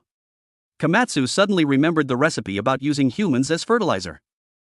It was written in that notebook found in the Gourmet Pyramid. Turns out Kaka, and Kiki Senpai were the ones who cooked up that recipe. No one expected it to be the actual method for God. Kiki said cooking God takes a massive amount of energy. God itself is an overpowered ingredient that drains the chef's life force. They tried using other creatures as fertilizer before, but the results were mid. Right then, a new species showed up. Humans are weak but high IQ, and they reproduce like crazy, making them the perfect slaves and fertilizer. Damaras asked, so you created the Death Falls just to gather a massive mob of humans when God is about to spawn? Kiki sighed, saying that practice started hundreds of thousands of years ago. From a lore perspective, cooking the full course is actually a recent thing. Maki still didn't fully get it. The blue nitros are grinding on the full course year-round just to respawn the demon inside Acacia, so why is this country also cooking the full course? Asaruti said this was originally meant to respawn the leader, Don Slime. Everyone was even more confused. What does originally even mean? Asaruti said he only knows the surface level tea. If they want more info, they've gotta ask the man himself. Komatsu quietly asked, does cooking God honestly require sacrificing lives to clear the mission? Is there any other way? Kiki said back in the day, there was only one chef who perfectly cooked God with basically zero sacrifices. Such a legendary and cracked character, Nono immediately knew it was the God chef, Frozy. Everyone is standing the legend of Frozy, since she was Acacia's partner and a total girl boss, but the point Komatsu locked in on was, that means it's possible to cook God without people losing their lives, Kiki reckoned. There's definitely a way to do it without anyone taking the L, but that technique is something even their group and the Nitros don't know. Plus, doing it that way drains massive stamina. If only one person tries it, they'll be sucked dry and deleted in an instant. Star June asked, can we use food honor? If we supplement with enough food. This old man can stand in for hundreds of people as fertilizer. As soon as he spoke, the other chefs were like, bet, saying let me contribute too. If I can do it, just say the word. Maki also jumped in, me too. I don't give a solitary damn about Don Slime. But cooking the full course is the whole reason we entered the gourmet world. Even if I can't cook and definitely can't catch hands with an 8 king, I've still got one life to give as fertilizer. Seeing everyone so hyped, Milk also cried out, count me in too. But I'm not trying to die, okay? Kiki laughed, saying the youth are truly built different. Luckily, they're only cooking a small fragment of God here, so maybe a bit of food honor can hold it down for a bit. Actually, the most difficult dish isn't even God. Every dish in the full course takes forever to finish. The biggest time sink is the fish, another, which lives on this continent. Condor casually dropped the fact that cooking another takes about 600,000 years. 600,000 years. Forget about living that long, Earth is about to explode, there's zero time to wait for that. Kiki said that's why they have to use the soul world. In a place where time is basically frozen, they can massive speedrun the cooking time. But the next problem is the gear. This world doesn't have any pots or knives that can survive thousands of years of use. Even top-tier gear will show wear and tear, rust, or get warped over eons. More importantly, regular tools are mid, they can't even be brought into the soul world. The only tools that can work there are the golden cookware, aka the 7 tools used for cooking the soul spirits. To cook another, they need as many chefs as possible to enter the soul world, but having 0 tools is a major problem, so they have to gather materials ASAP. To forge the golden cookware, this requires collecting coral and shellfish from the bottom of the continent 6 ocean. But these aren't your average shellfish, they're the overpowered beasts known as the 7 beasts. First, the material for the knife is the tooth of the shark king, Denki shark. The pot needs the rock from the turtle king, Pandora. The cutting board uses the body of the coral mudman. The flat pan needs the scales of the forest king, Atlantis. The long ladle is the leg of the octopus king, Baki. The apron is the skin of the sea king, Ocean. The material for the spatula can be snatched from the minerals in the giant shell. The giant shell was originally the shell of another, back in ancient times when the shell was even smaller. It acted as a shelter. During that time, the infinite deliciousness pouring out of another transformed the shell's material into a special, high-tier mineral, and later, at some point, another went faster than light right inside this shell and vanished into the soul world. Space-time inside the giant shell became warped, making the shell itself a lie world. It's a safe zone that even the whale king moon can't swallow. The 7 beasts can't mess with it either, because they're currently the ones gatekeeping the area. That's why on Continent 6, the 7 beasts are the only ones who can hold their own against the Whale King. Maki declared he'd lead the Gourmet Knights to find those materials. Milk II also said the forging and grind can be left to a pro like her. Obviously, when it comes to making a knife, Milk the Second is the GOAT. As for the cooking mission, it's a no-brainer, it's gotta be left to Komatsu, Shio, and this squad of elite chefs. Forging the golden cookware is a straight-up grind and takes forever. To speedrun the mission, Komatsu's squad and the rest of the gang locked in immediately. The Grinding King told Don Slime that Neo could respawn at any moment, so they can't be slacking even for a second. The Soul Gate is about to open, and the respawn is basically happening right now. Neo is already showing signs of life. Hearing this, Don Slime was sweating bullets. They really need to hustle or they're cooked. Grinding King added another massive L. They can't find Aikiru's soul anywhere. Don Slime was fuming and panicking. No main soul means they're in a major predicament. Kiki and the other chefs quickly joined the massive labor force to keep the grind going. We just realized that the stuff here literally drains your stamina. Even just basic prep and stirring is exhausting, let alone the high-tier cooking. And this is just one tiny slice of God. Maki was curious, wondering what kind of overpowered ingredient the king of ingredients God actually is. While he was stirring, Rin yelled from behind, "Yo, gangster bro, do it for the slums. Get that W." Maki was losing his patience and snapped, "Don't just stand there being a cheerleader, get over here and help me." Rin acted all shy and was like, "But I'm waiting to marry Toriko, you know? Like, what does your marriage have to do with the grind right now?"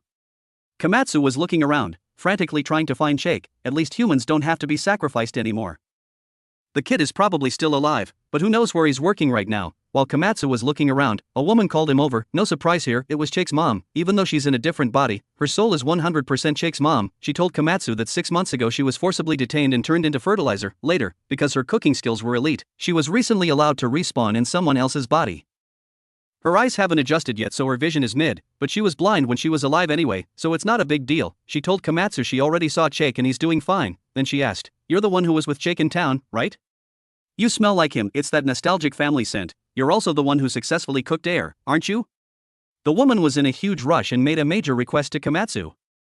There's zero time left. She needs to ask Komatsu for a huge favor while she still has core memories of Shake from when she was alive. Komatsu was stunned for a hot minute after hearing her out. He didn't expect the tea to be this heavy. Imaro and the other Gourmet Knights have been gone for 3 days with 0 pings. Damaris was worried sick, not knowing if they secured the bag or not. All she could do was pray for their RNG. Suddenly, back in the city, Butchie burst through the door. "It's over.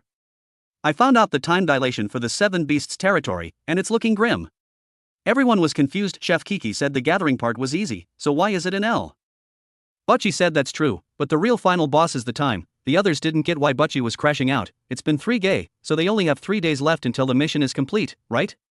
Just wait for them to come back and it's Gucci. Butchie was stressing. The 6-day limit is surface time only. All the sacrifices are happening in the soul world, and this giant shell is the same. The time flow is built different. In this country, time moves at about 1/60th of the speed of the outside world. The time dilation is built different. In this country where we stand, time flows at about 1/60th of the speed of the outside world. Basically, surface time is 60 times faster than here. 1 minute here is just 1 second on the surface. Hearing this conclusion, everyone was shook. Kiki strolled in unbothered and told them, "Facts, you finally realized. 6 days on the surface equals 1/60th of a day in this country. Imaru's squad's trip is actually gonna take 360 days. Shio asked, "So you're saying just getting those 8 materials is gonna take a whole year?" But the situation is actually way more mid than that. That 1 year is just for the giant shell's time, but the time flow where the 7 beasts are is 10 times faster than here. We've been here for 3 days, but for Imara's squad, the perceived time is already 30 days. 3 days ago, the Gourmet Knights led by Imara took the mission to find the materials for the golden cookware and headed to the southwest white sand beach. There, they saw the camping beasts that were tamed for the forging, including the coral mudman that jumped them before. Everyone was standing, unable to believe Don Slime actually tamed them. Total boss moves. Kiki said if they ride these camping beasts, they can approach the 7 beasts without them even noticing. If they don't get caught by the 7 beasts, snatching the materials is light work. Imara double-checked the strat with Kiki. So we just pull the materials out to collect them, right? And one person has to try and keep at it continuously, right? Kiki nodded and handed them some rations. Imara was feeling himself and said, "If it's only for a week, I don't even need to bring food." Kiki gave him a sharp look but didn't say anything. You kids think this is way easier than it actually is. So Imara's squad has only been gone for 3 days, but they've actually endured a whole month. Now he's starting to question his entire life. Kiki said the reason he didn't tell the Gourmet Knights the tea was because he wanted to test their resolve. He got serious and said, "The cooking we're doing is an infinite grind. Our cooking has no clear end date, and very few people can actually stay locked in. I wanted to test their resolve by gatekeeping the actual duration." Damaris felt they were so pitiful, being all alone for 10 years, using every second of their life force just to pull out materials. Without that level of resolve, they'd never secure the bag. Kiki doubled down, saying he just didn't want to tell them it would only take 10 years. On this point, Damaris thought Kiki totally lowballed the Gourmet Knights. Even if it took hundreds of years, they wouldn't drop a single complaint. Komatsu cut in and asked, "Will Imara's squad age 10 years? Kiki said since they're from the surface, their aging follows surface time, but the actual time they feel is 10 years, of course. They might still look older just from the stress. In Don Slime's private lab deep under the eternal kitchen, Don Slime looked at Ikiru's cloned body and sighed. Ikiru, where is your soul even at? The body clone is basically finished. Hurry back, I just want to have a meal with you one more time. Komatsu's squad and the others waited for a whole 10 years, and the Gourmet Knights finally spawned back. As soon as Imara saw everyone, he collapsed from exhaustion. The Gourmet Knights are all about that fasting and brutal training life, but 10 years of this torture was no joke. They were completely drained. Even though only 6 days passed on the surface, the damage from 10 years of perceived time was massive, especially the mental toll. They had zero clue the mission would end in only 10 years, and not knowing where the finish line was hurt way more than the physical torture. The mental toll they carried was literally unimaginable. Yuda was straight up standing their dedication, but it also made everyone realize that cooking another later on wouldn't just be a quick 10-year grind. Everyone needs to prep their mental for the long haul. Imara the Tao as if he was about to lose his last HP. The rest is up to you guys. Everyone synced up their response and immediately started speedrunning the cookware forging in a high-pressure atmosphere. Kuribo is the goat of craftsmanship, with skills that no one can even touch. Everyone was floored by his elite techniques.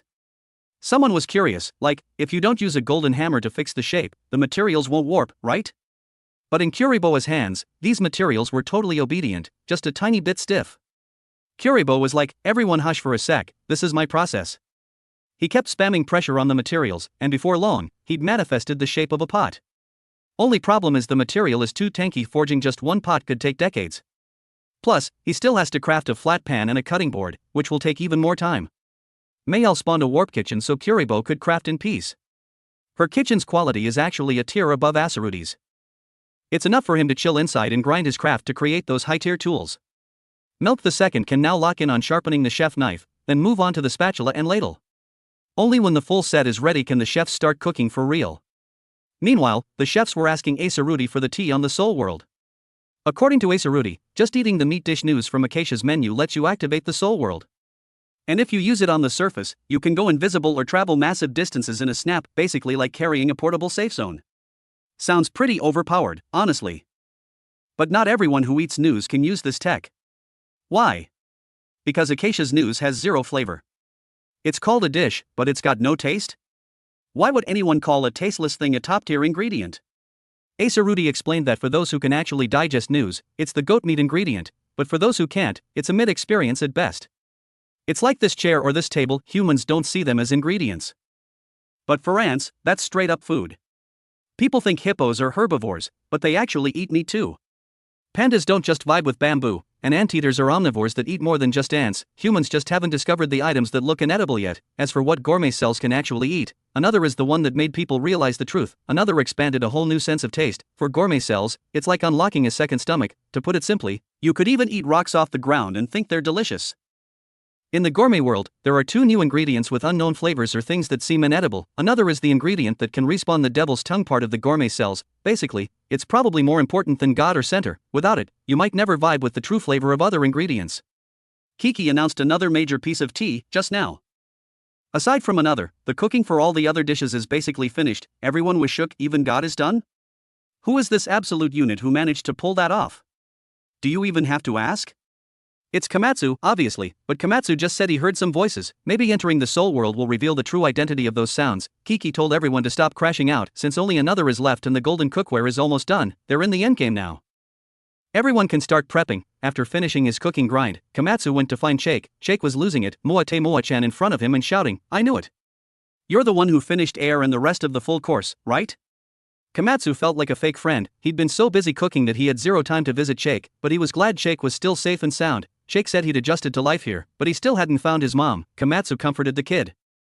Your mom is busy with a way more important cooking mission. You'll see her once this project wraps up. I'll speedrun the cooking as fast as I can, then I'll invite your mom and everyone to have a meal. Shake was so touched he started crying, saying, having a meal with mom sounds like a W, but your cooking actually tastes like trash. Are you even a real chef? You don't look like a pro. Komatsu didn't know how to respond to that roast, so he just weakly said, I think I'm pretty decent at it. Not long after, the golden cookware was finally finished. Everyone can finally stop gatekeeping their skills and go all out. Kiki told Komatsu's squad to hit the road ASAP, saying he and head chef Mayel would stay behind to finish the full course. Kaka is probably already inside, so they just need to follow the recipe steps and they're Gucci. Leader Don Slime took the lead, flexed his confidence, and said, follow me. Bring your appetite and let's enter the Soul World. Komatsu was low-key panicking as he stepped through the spirit gate, but once inside, he straight up transformed into his gourmet demon form. He had no clue why he was glitching like that. Don Slime told him that was just his appetite manifesting, and then started trolling him. Looks like your stomach capacity is still mid. He warned Komatsu that the appetites in this world aren't as well behaved as the ones outside. Komatsu looked up and saw a bunch of freakish looking monsters. Those were the appetites. They looked absolutely unhinged, so well behaved was definitely not the vibe. After Komatsu's group left, Kiki called Rin and Maki over. He told them to put Komatsu's group's bodies into the sea urchins on the beds, otherwise, they'd get possessed by spirits. Rin was totally lost and asked nervously, "Gramps, are they gonna be okay?" They're all slumped on the floor. Is this soul out of body thing a living or dead situation? Kiki snapped back, "I'm not Gramps, I'm Kiki. And they're still alive. But they have zero appetite. For gourmet cells, appetite is the source of all energy. A body without appetite is basically a dead body." Meanwhile, Komatsu's squad met the Grinding King Yukai in the Soul World. The Grinding King had been waiting forever. Being the spirit boss of this realm, he told Komatsu's group, "If you want the tea on anything, I'll spill it all, no gatekeeping." First, let me explain the soul respawn method. Komatsu was super confused at this point. Even though he just entered this world, he had zero sense of time, distance, or space. No matter how much they moved, it felt like nothing. This world is packed with a massive amount of appetites, and weird spirits keep spawning one after another. Don Slime told them to just show off their skills. They can keep cooking the ingredients of this world, which are the snacks these appetites are thirsty for. Plus, if they don't clear these snacks, they can't even move forward. Komatsu was curious if the Soul World went on forever and why so many appetites were camping here. It's because this place is connected to Whale King Moon's stomach. Everything Moon eats turns into snacks and gets spat into this world. The appetites gathered here because they didn't want to lose out on the food. While Don Slime was explaining the lore, Komatsu felt his head spinning and totally stopped paying attention. Suddenly, a flame-like light zoomed past and snapped him back to reality. That was a pure human soul without gourmet cells, a human's weak appetite. It can't even maintain its form, so it won't be long before that soul straight up disappears. Even if it manages to hold a shape, the only memories left will be about food. Whether it's the faces of family or the voice of a lover, everything slowly fades into the void. Even a bestie you've lived with for hundreds of years or your own name, gone. Gourmet demons are the same way. Komatsu suddenly remembered what Shake's mom said back then. Turns out, needing to hurry while she still had her past life memories and remembered Shake was exactly for this reason. Komatsu was vibing in the soul world, slowly losing his sense of self. Looking out, it felt like a dazzling galaxy, and he kept thinking, who did I even come here for?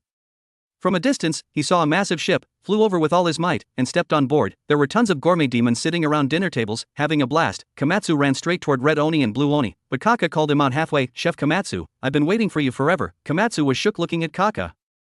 But he had zero clue who this person actually was. He climbed up the railing and looked out, only to see these meat-like blobs constantly surging, which scared him so much he couldn't move. Right then, he heard Damaraz's voice, "No shot, there are too many spirits, we can't process them fast enough, we might be stuck." On the other side, Chio was holding a handful of human souls, staring at them intensely.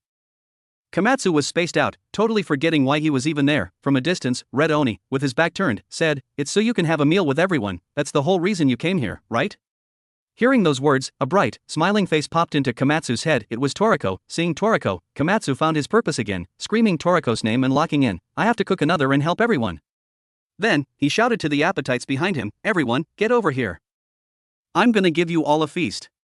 Don Slime noticed Komatsu was acting different, but what really shocked him was that among the spirits and appetites, there were actual another fish swimming around. He was jaw-dropped. How is this happening? What's the deal? This whole situation felt super surreal and trippy, but there's one detail to watch. Sitting at the table with Red Oni and Blue Oni was another guy. The biggest plot twist of this scene, hearing Komatsu's call, the appetite swarmed him. Yuta, who was grinding on the cooking, wondered why the spirit count suddenly dropped, then saw they all moved to Komatsu's side. Komatsu pulled out his knife to start the work, but he felt like the ingredients were totally tasteless. You could even say they had zero flavor. The taste was so bland it felt like his taste buds weren't even responding, like he was eating clay. No matter how many ingredients Whale King Moon sends here through his stomach, if they have no taste, the spirits won't be satisfied. Taste buds need to wake up. Another is the only ingredient that keeps its original deliciousness when it enters this world. In other words, it's the bridge between the flavors of this world and the other side, so it has to be cooked first. Don Slime gasped, "Is that an adult another?" His shout caught everyone's attention, and Acerudi was losing his mind. When another hits light speed, it sheds its skin constantly at a terrifying rate. Those thousands of layers of shed skin keep their flavor and keep swimming. Each layer eventually grows into a new another. The ones we caught and cooked before were just fry, but this absolute unit in front of us is definitely a full-grown adult that made it into the soul world. But he didn't get why so many adults were spawning. Kaka laughed and said, "They're probably just attracted to the vibe. Ingredients choose their own chefs." After all, seeing Kaka, Komatsu was hyped and frantic. Kaka asked if he'd almost ghosted his memory, and Komatsu apologized, saying he actually did almost forget him for a sec. Back on Continent 7, Kaka was a real one and helped out a lot. Komatsu asked Kaka if the wound from that monster was healed now. Kaka was totally chill about it. I was deleted by a blue nitro on continent 7, I'm already a dead man, in this world, getting killed over and over is basically meaningless, hurry up and start cooking, that's the spirit's kitchen right there. Following Kaka's lead, Komatsu's squad headed to the Soul World kitchen. The flavor in the Soul World is usually mid-end bland, only here can you cook spirits to make them taste fire, so they're gonna prep another right here. Acerudi was shook the entire time, he couldn't believe that by just standing still, the Lightspeed and others would actually pull up to them on their own. Leader Don Slime opened his mouth wide, planning to swallow another whole, but it dodged at light speed, so he failed the mission. He laughed it off and said he'd go find another one, but he'd leave a clone to babysit the spirits so they wouldn't act out, meaning they could cook in peace. Yuta told everyone to stop yapping and lock in, even though time is infinite, nobody knows how long everyone's mental health will hold out, so they need to finish the cook ASAP. Acerudi said solemnly, to cook another, first you have to tire out the fish while it's running at light speed. That step alone usually takes 10,000 years. Our national project basically spent all its time on that first phase, but this time, we can skip that part. Let's start with scaling it. Just scaling usually takes nearly 50,000 years. Next is gutting and cleaning the meat, which takes about 100,000 years. But Komatsu just held another's head and said, it's not gonna take that long. I can definitely speedrun this into a delicious meal way faster. Everyone was waiting for Komatsu to drop that line. With him locked in, the W is basically guaranteed. But this another coming out of nowhere really reminds you of that one meme. If you're my bro, come and hack me. Under everyone's gaze, Komatsu started scaling, from prep to cleaning the guts. He didn't miss a single detail. He finished the prep in record time and put it in the pot to stew. Usually, it needs a 300,000 year simmer, but now it looks like it'll clear in just 15 years. While waiting, Komatsu asked Acerudi, why do you always keep the mask on? Your eyes should have adjusted back at the blue grill, right? Acerudi explained, our bodies aren't the original ones. Every time we respawn, we wake up in a new body, and the RNG on our looks is different every time. So we use the mask to keep the brand consistent. Plus, we forgot what we actually look like eons ago. All that's left is the gourmet cell's memory of food, everything else is deleted. While saying this, he suddenly had a flashback to when he was being dragged by his own appetite, a total core memory of pure agony. Komatsu said softly, could it be that the new taste that wakes up after eating another is a flavor even the ancient gourmet cells don't know? Or maybe they just forgot?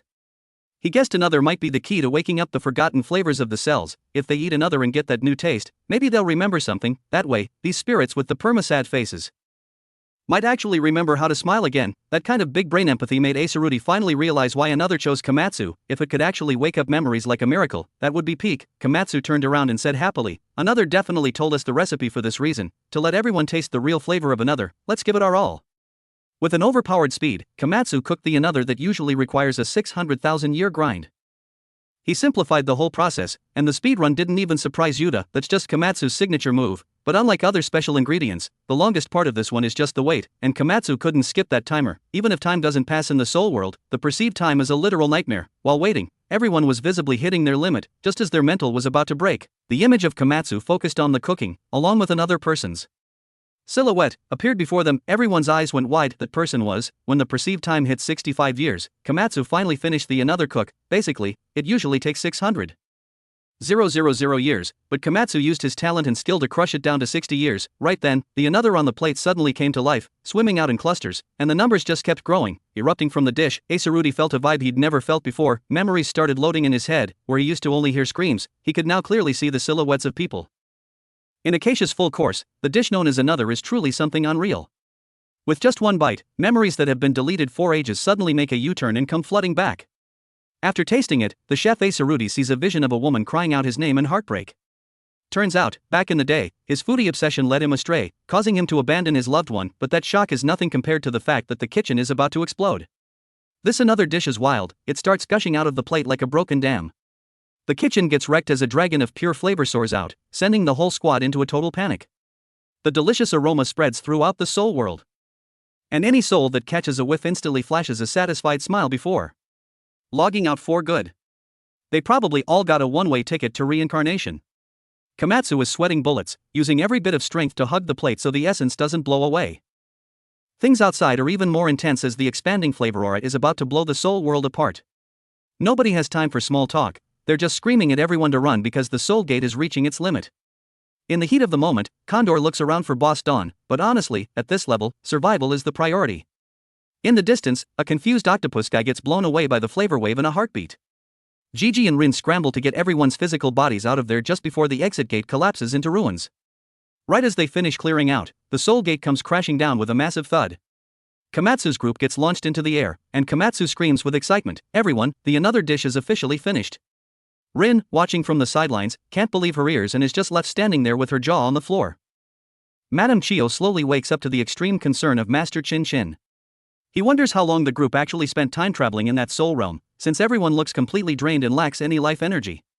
She shares that she finally reunited with her son, Chiyu, who is now just a tiny speck of a soul. For years, she lived in constant regret because she never got to cook him a proper meal while he was still around.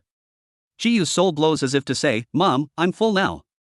I never knew the taste of meat or fish, but your infinite love was the best dish I've ever tasted." Having dropped that heavy emotional burden, Chiyo smiles and invites her old friend Chin Chin to live the rest of their lives to the fullest. Meanwhile, thanks to another, Acerudi recalls an old promise to his former flame, Silk, "Wait for me, I'll definitely return to find you at the snow church in a new body." But reality is brutal. When he returns to the church, his loved one is nothing but a withered shell. Acerudi cries his heart out and makes a bold move, calling out to Boss Don Slime, "I know you're everywhere, and I've got something ultra important to ask you." Meanwhile, Komatsu shows off his skills by cooking a taste of home meal for Cheiko. The second he takes a bite, Cheiko is stunned by the incredibly familiar flavor. Komatsu reveals that this was actually his mother's final wish before her memories logged out. She asked him to cook her son's favorite dish. He reassures Cheiko not to worry, because once the whole country tastes another, his mother will be back to her old self soon. Even if her appearance has changed a bit, the family will definitely be happy together again. However, before the celebration can really start, Old Man Gigi discovers a major glitch. The eruption of another was so powerful it completely wrecked all the soul gates on Continent 6.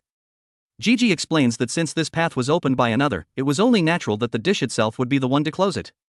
But don't panic, the soul world isn't going to vanish, because it's a place where food energy accumulates.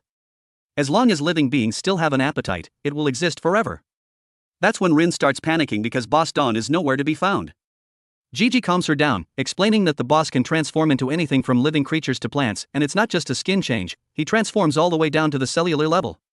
It turns out the boss has been parasitic within microorganisms across Earth for billions of years, stealthily soaking up the energy of Acacia's full course. This high-end blue restaurant is actually made up of the boss's own cells. Even the items on the set menu here are just the boss in different forms. He used to be a universal disaster, so for a perfect revival, he needs a host with top-tier cells to tank the power. Over 500 years ago, he had his eyes on Ichiryu, but, right as Gigi is mid-monologue, the earth starts shaking. Bricks, stones, and buildings suddenly melt into liquid and fuse together into a massive body. It's the boss's new look. He roars in anger, "Forget Ichiryu. I just settled the invoice with Acerudi." The whole squad is left speechless. The boss explains, Acerudi will consume the full Acacia course, and then the boss's true form will revive right inside his cells. Gigi can't believe this is actually happening. Did the boss really ditch Ichiryu? Can Acerudi's body even handle the heat? The boss sighs in frustration, there was no other choice. On this planet, his cells are the most cracked. He's the one who came to me with the offer. Turns out, when Acerudi called the boss, it was to discuss the revival. The boss already gave him a warning, "If I come back, my cells will take total control. Your body won't belong to you anymore." But Acerudi didn't flinch. He accepted the sacrifice because another helped him remember the best flavor of all, a meal shared with the person he loves. Just then, Silk's voice echoes softly. It turns out the old promise never faded. It only got richer over time. From now on, they will never be apart. Boss Slime doesn't care about the romance, though he's only worried about how long this body will last or if the earth will collapse first. With the mission on Continent 6 successfully cleared, Komatsu's group says goodbye to the Blue Restaurant. At that moment, the masked man removes his armor, revealing a kind smile. Turns out, he's actually Cheiko's grandfather. Thanks to another, everyone realizes that living a short, meaningful life is better than being immortal and empty. In the emotional atmosphere, Kakino suddenly feels like finding love after hundreds of years of being single. She tries to shoot her shot with Milk II, only to be stunned when she realizes Milk is actually a girl. Even though the old lady is ready to go all in, Milk just gives her a look that says, "I refuse to understand this." As they leave, little Cheiko runs up to ask for Komatsu's autograph, but fanboy energy spreads fast. The group departs on the giant shell through the glowing galaxy, looking like the another dish itself is lighting their way home.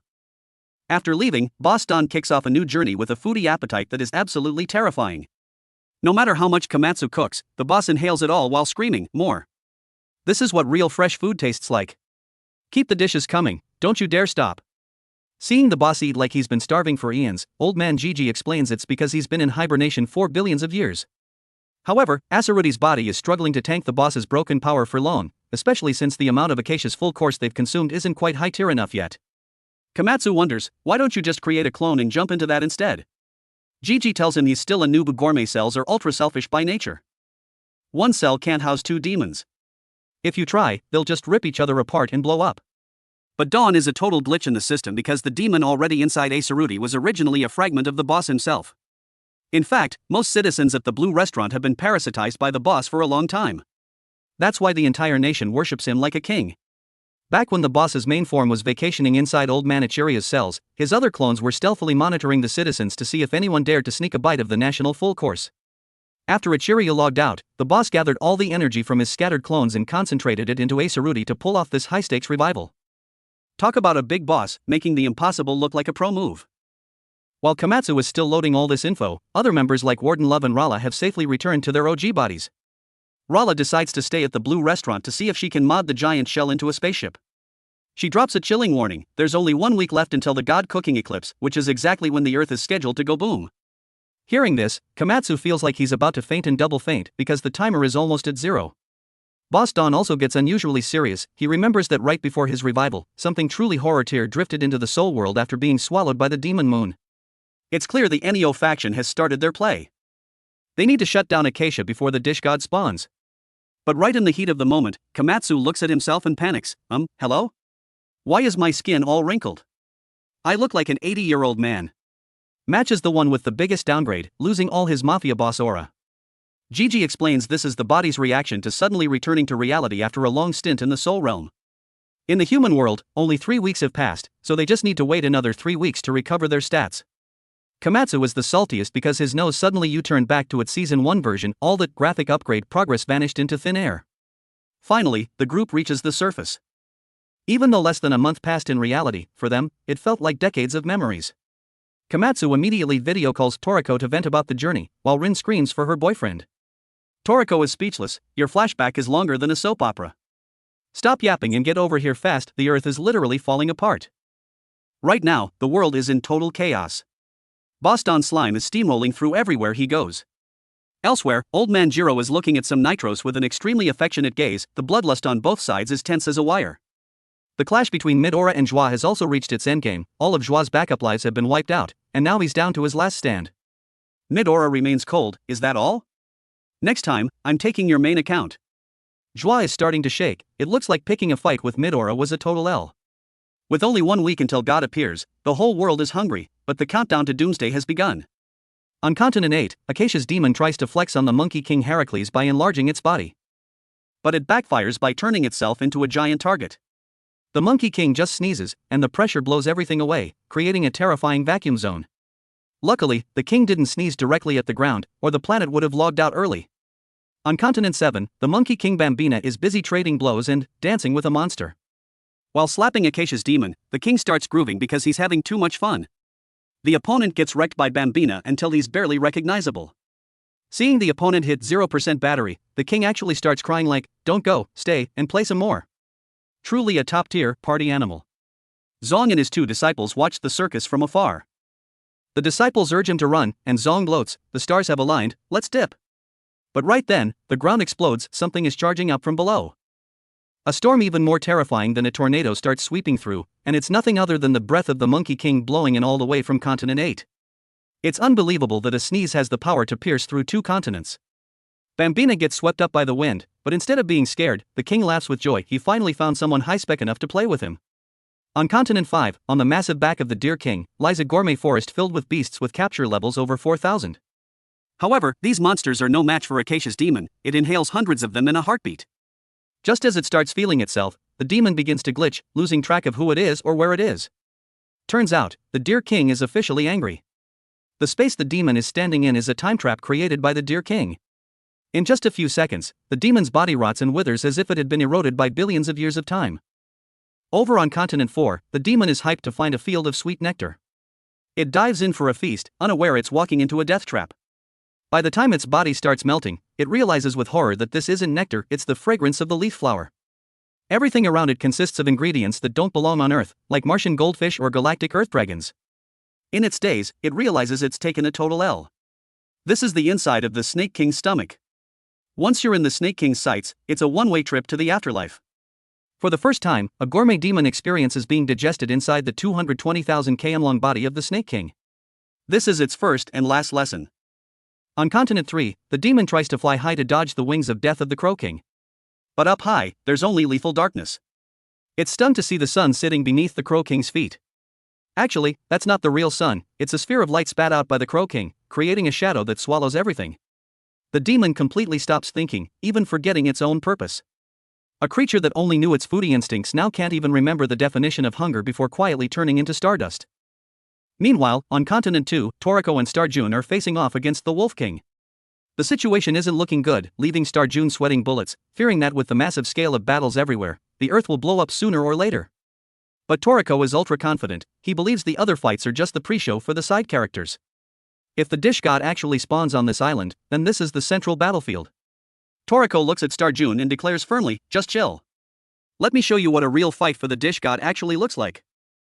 Toriko has suffered 2 major defeats against the 8 kings before, but he's confident that he's finally high-spec enough to trade blows with the Wolf King, especially with the legendary Starjun backing him up. For some reason, the two of them start calling out each other's names with some serious bromance energy. Toriko asks if Starjun has tasted the dish air yet. Starjun says yes, but he tells Toriko to stay focused. The Wolf King is staring at something else and hasn't even acknowledged them yet. That's when Toriko catches a strange scent, and they both turn around to see a gourmet demon ugly as sin creeping up with its long tongue out. Truly a face only a mother could love, both hideous and horrifying. Back on Continent 6, Komatsu urges the squad to move out. Powered by energy from the Soul World, they can travel at warp speed. The plan is to hit Continent 5 to find Zebra and grab the dish news, then head to Continent 4 to link up with Sani, hit Continent 3 for Coco, and finally regroup with Toriko on Continent 2. The author originally planned a full world tour where every 8 king has their own gimmick, especially the Snake King with a 220,000 kilometers stomach that gives everyone goosebumps. Back to the battle, the monster tries to inhale our duo. Toriko and Starjun toggle savage mode, claws out and ready. The red demon inside Toriko suddenly reaches out, grabs his head, and barks, "Get out of the way. Stop stalling." This demon is actually physically interacting with its master now? Starjun's demon isn't a noob either, spitting out an actual volcano. The two mentors collab with a massive firewall that blasts the monster into the stratosphere. After that play, Toriko and Starjun are panting from exhaustion. He wonders why his demon just popped out and hit him. It seems that monster was no joke. Suddenly, sticky, glue-like slime starts falling from the sky, pinning itself to the ground. Turns out the monster hasn't logged out yet, it used its candy-like body to tank the hit and find a way back to the surface. Toriko is impressed, took the full combo and still isn't withered? Respect. The monster stretches its body like a rubber band, aiming to fire itself like a slingshot for the finish. But right then, the Wolf King Guinness sniffs the air and stomps once, creating a massive crater. The monster immediately loses consciousness from pure terror. The Wolf King strolls over, lifts a front paw that looks suspiciously like a human hand, and releases an aura as massive as a nuclear explosion. The monster wakes up, but it's too late, it can only watch as the paw comes down. Boom! The stomp releases a shockwave that flips the earth for tens of thousands of kilometers. Toriko has to use his fork and knife to dig dozens of meters into the ground to stay pinned, and Starjun does the same otherwise. They'd be blown away across the globe. As the dust clears, the scene is a total apocalypse. Despite their prep, both were still tossed hundreds of kilometers back. Just one stomp shook the entire Earth, that's the big boss level of Continent 2. Starjun starts feeling glitched. Why would a legend like an 8 king personally handle a slimy small fry monster? He uses his high-spec perception to check the VAR, full of caution. Toriko guesses the monster must have been a real threat. He impatiently asks, "Stop yapping. What do you see? What is the Wolf King doing?" Starjun stays silent for 2 seconds before his face goes pale. He's marking his territory. Before Toriko can process that, Starjun screams, "He's coming. Get ready."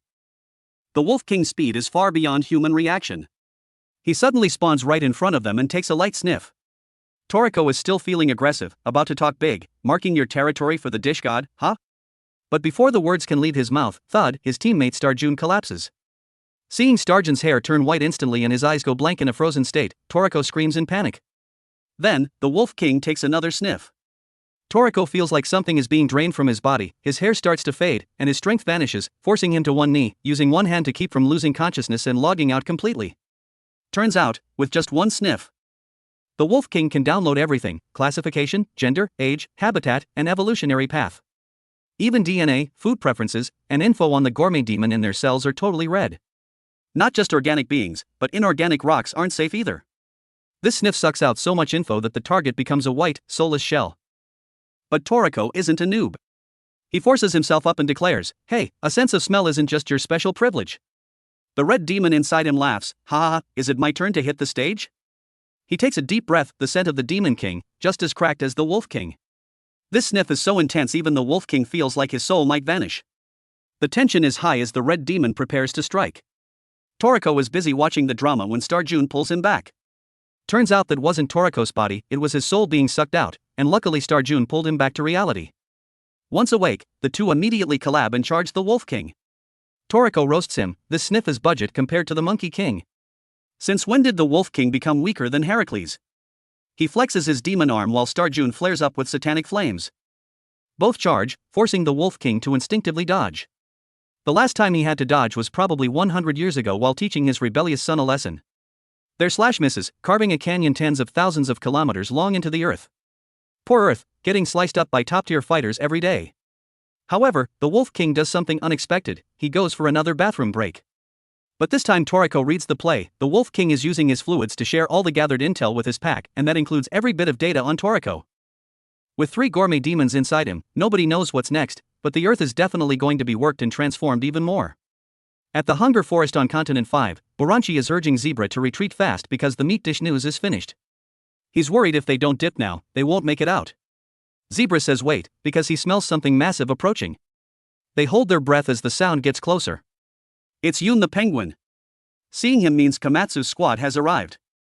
Sure enough, Komatsu pops his head out from a door on the penguin, screaming, "Zebra! Boranchi! Get up here!" Seeing Komatsu safe, the two are moved to tears. Boranchi is hyped, "You kept us waiting way too long. Kid." Once regrouped, Brunch flexes the finished news dish. The meat looks a bit unique, but everything went smoothly. Gigi praises them, "Good work, you guys are the real deal. I was worried for a second." Brunch screams, "You bet. We're exhausted. If we hadn't collabed, this mission would have been an L. Gigi laughs, "That's why I gave Continent 5 to you too. The monsters here are known as the most feral in the gourmet world." Zebra finds it weird because the beasts suddenly started fighting something else, giving them the opening to capture news. It seems a high-spec creature appeared, but they didn't see who. Gigi ponders, so they've made it to Continent 5 too? Boss Dawn was right. Zebra doesn't care about the side drama, he just wants to know if Komatsu got the dish another. Komatsu shows off the achievement, but Zebra gives him a prejudiced look, "Yo kid, why is your UI looking so noob? I almost didn't recognize you. And who are these people with you? Where are the others?" Komatsu explains that part of another was sent back to the human world, so the others aren't here. Meanwhile, the people from Blue Restaurant are whispering, "The people here look terrifying. What is up with that mouth? The surface world is a horror show, it only breeds weirdos." Just then, Picnic cuts the small talk with an emergency alert, "Everyone, we've reached Continent 4. Prepping to enter the cave connecting to the Gourmet Garden." But this cave is boss level, it's called the Aging Cave, where time moves 200,000 times faster. A normal person enters and within hours they've withered and logged out from Earth. With things this sweaty, will the squad dare to risk it and move forward?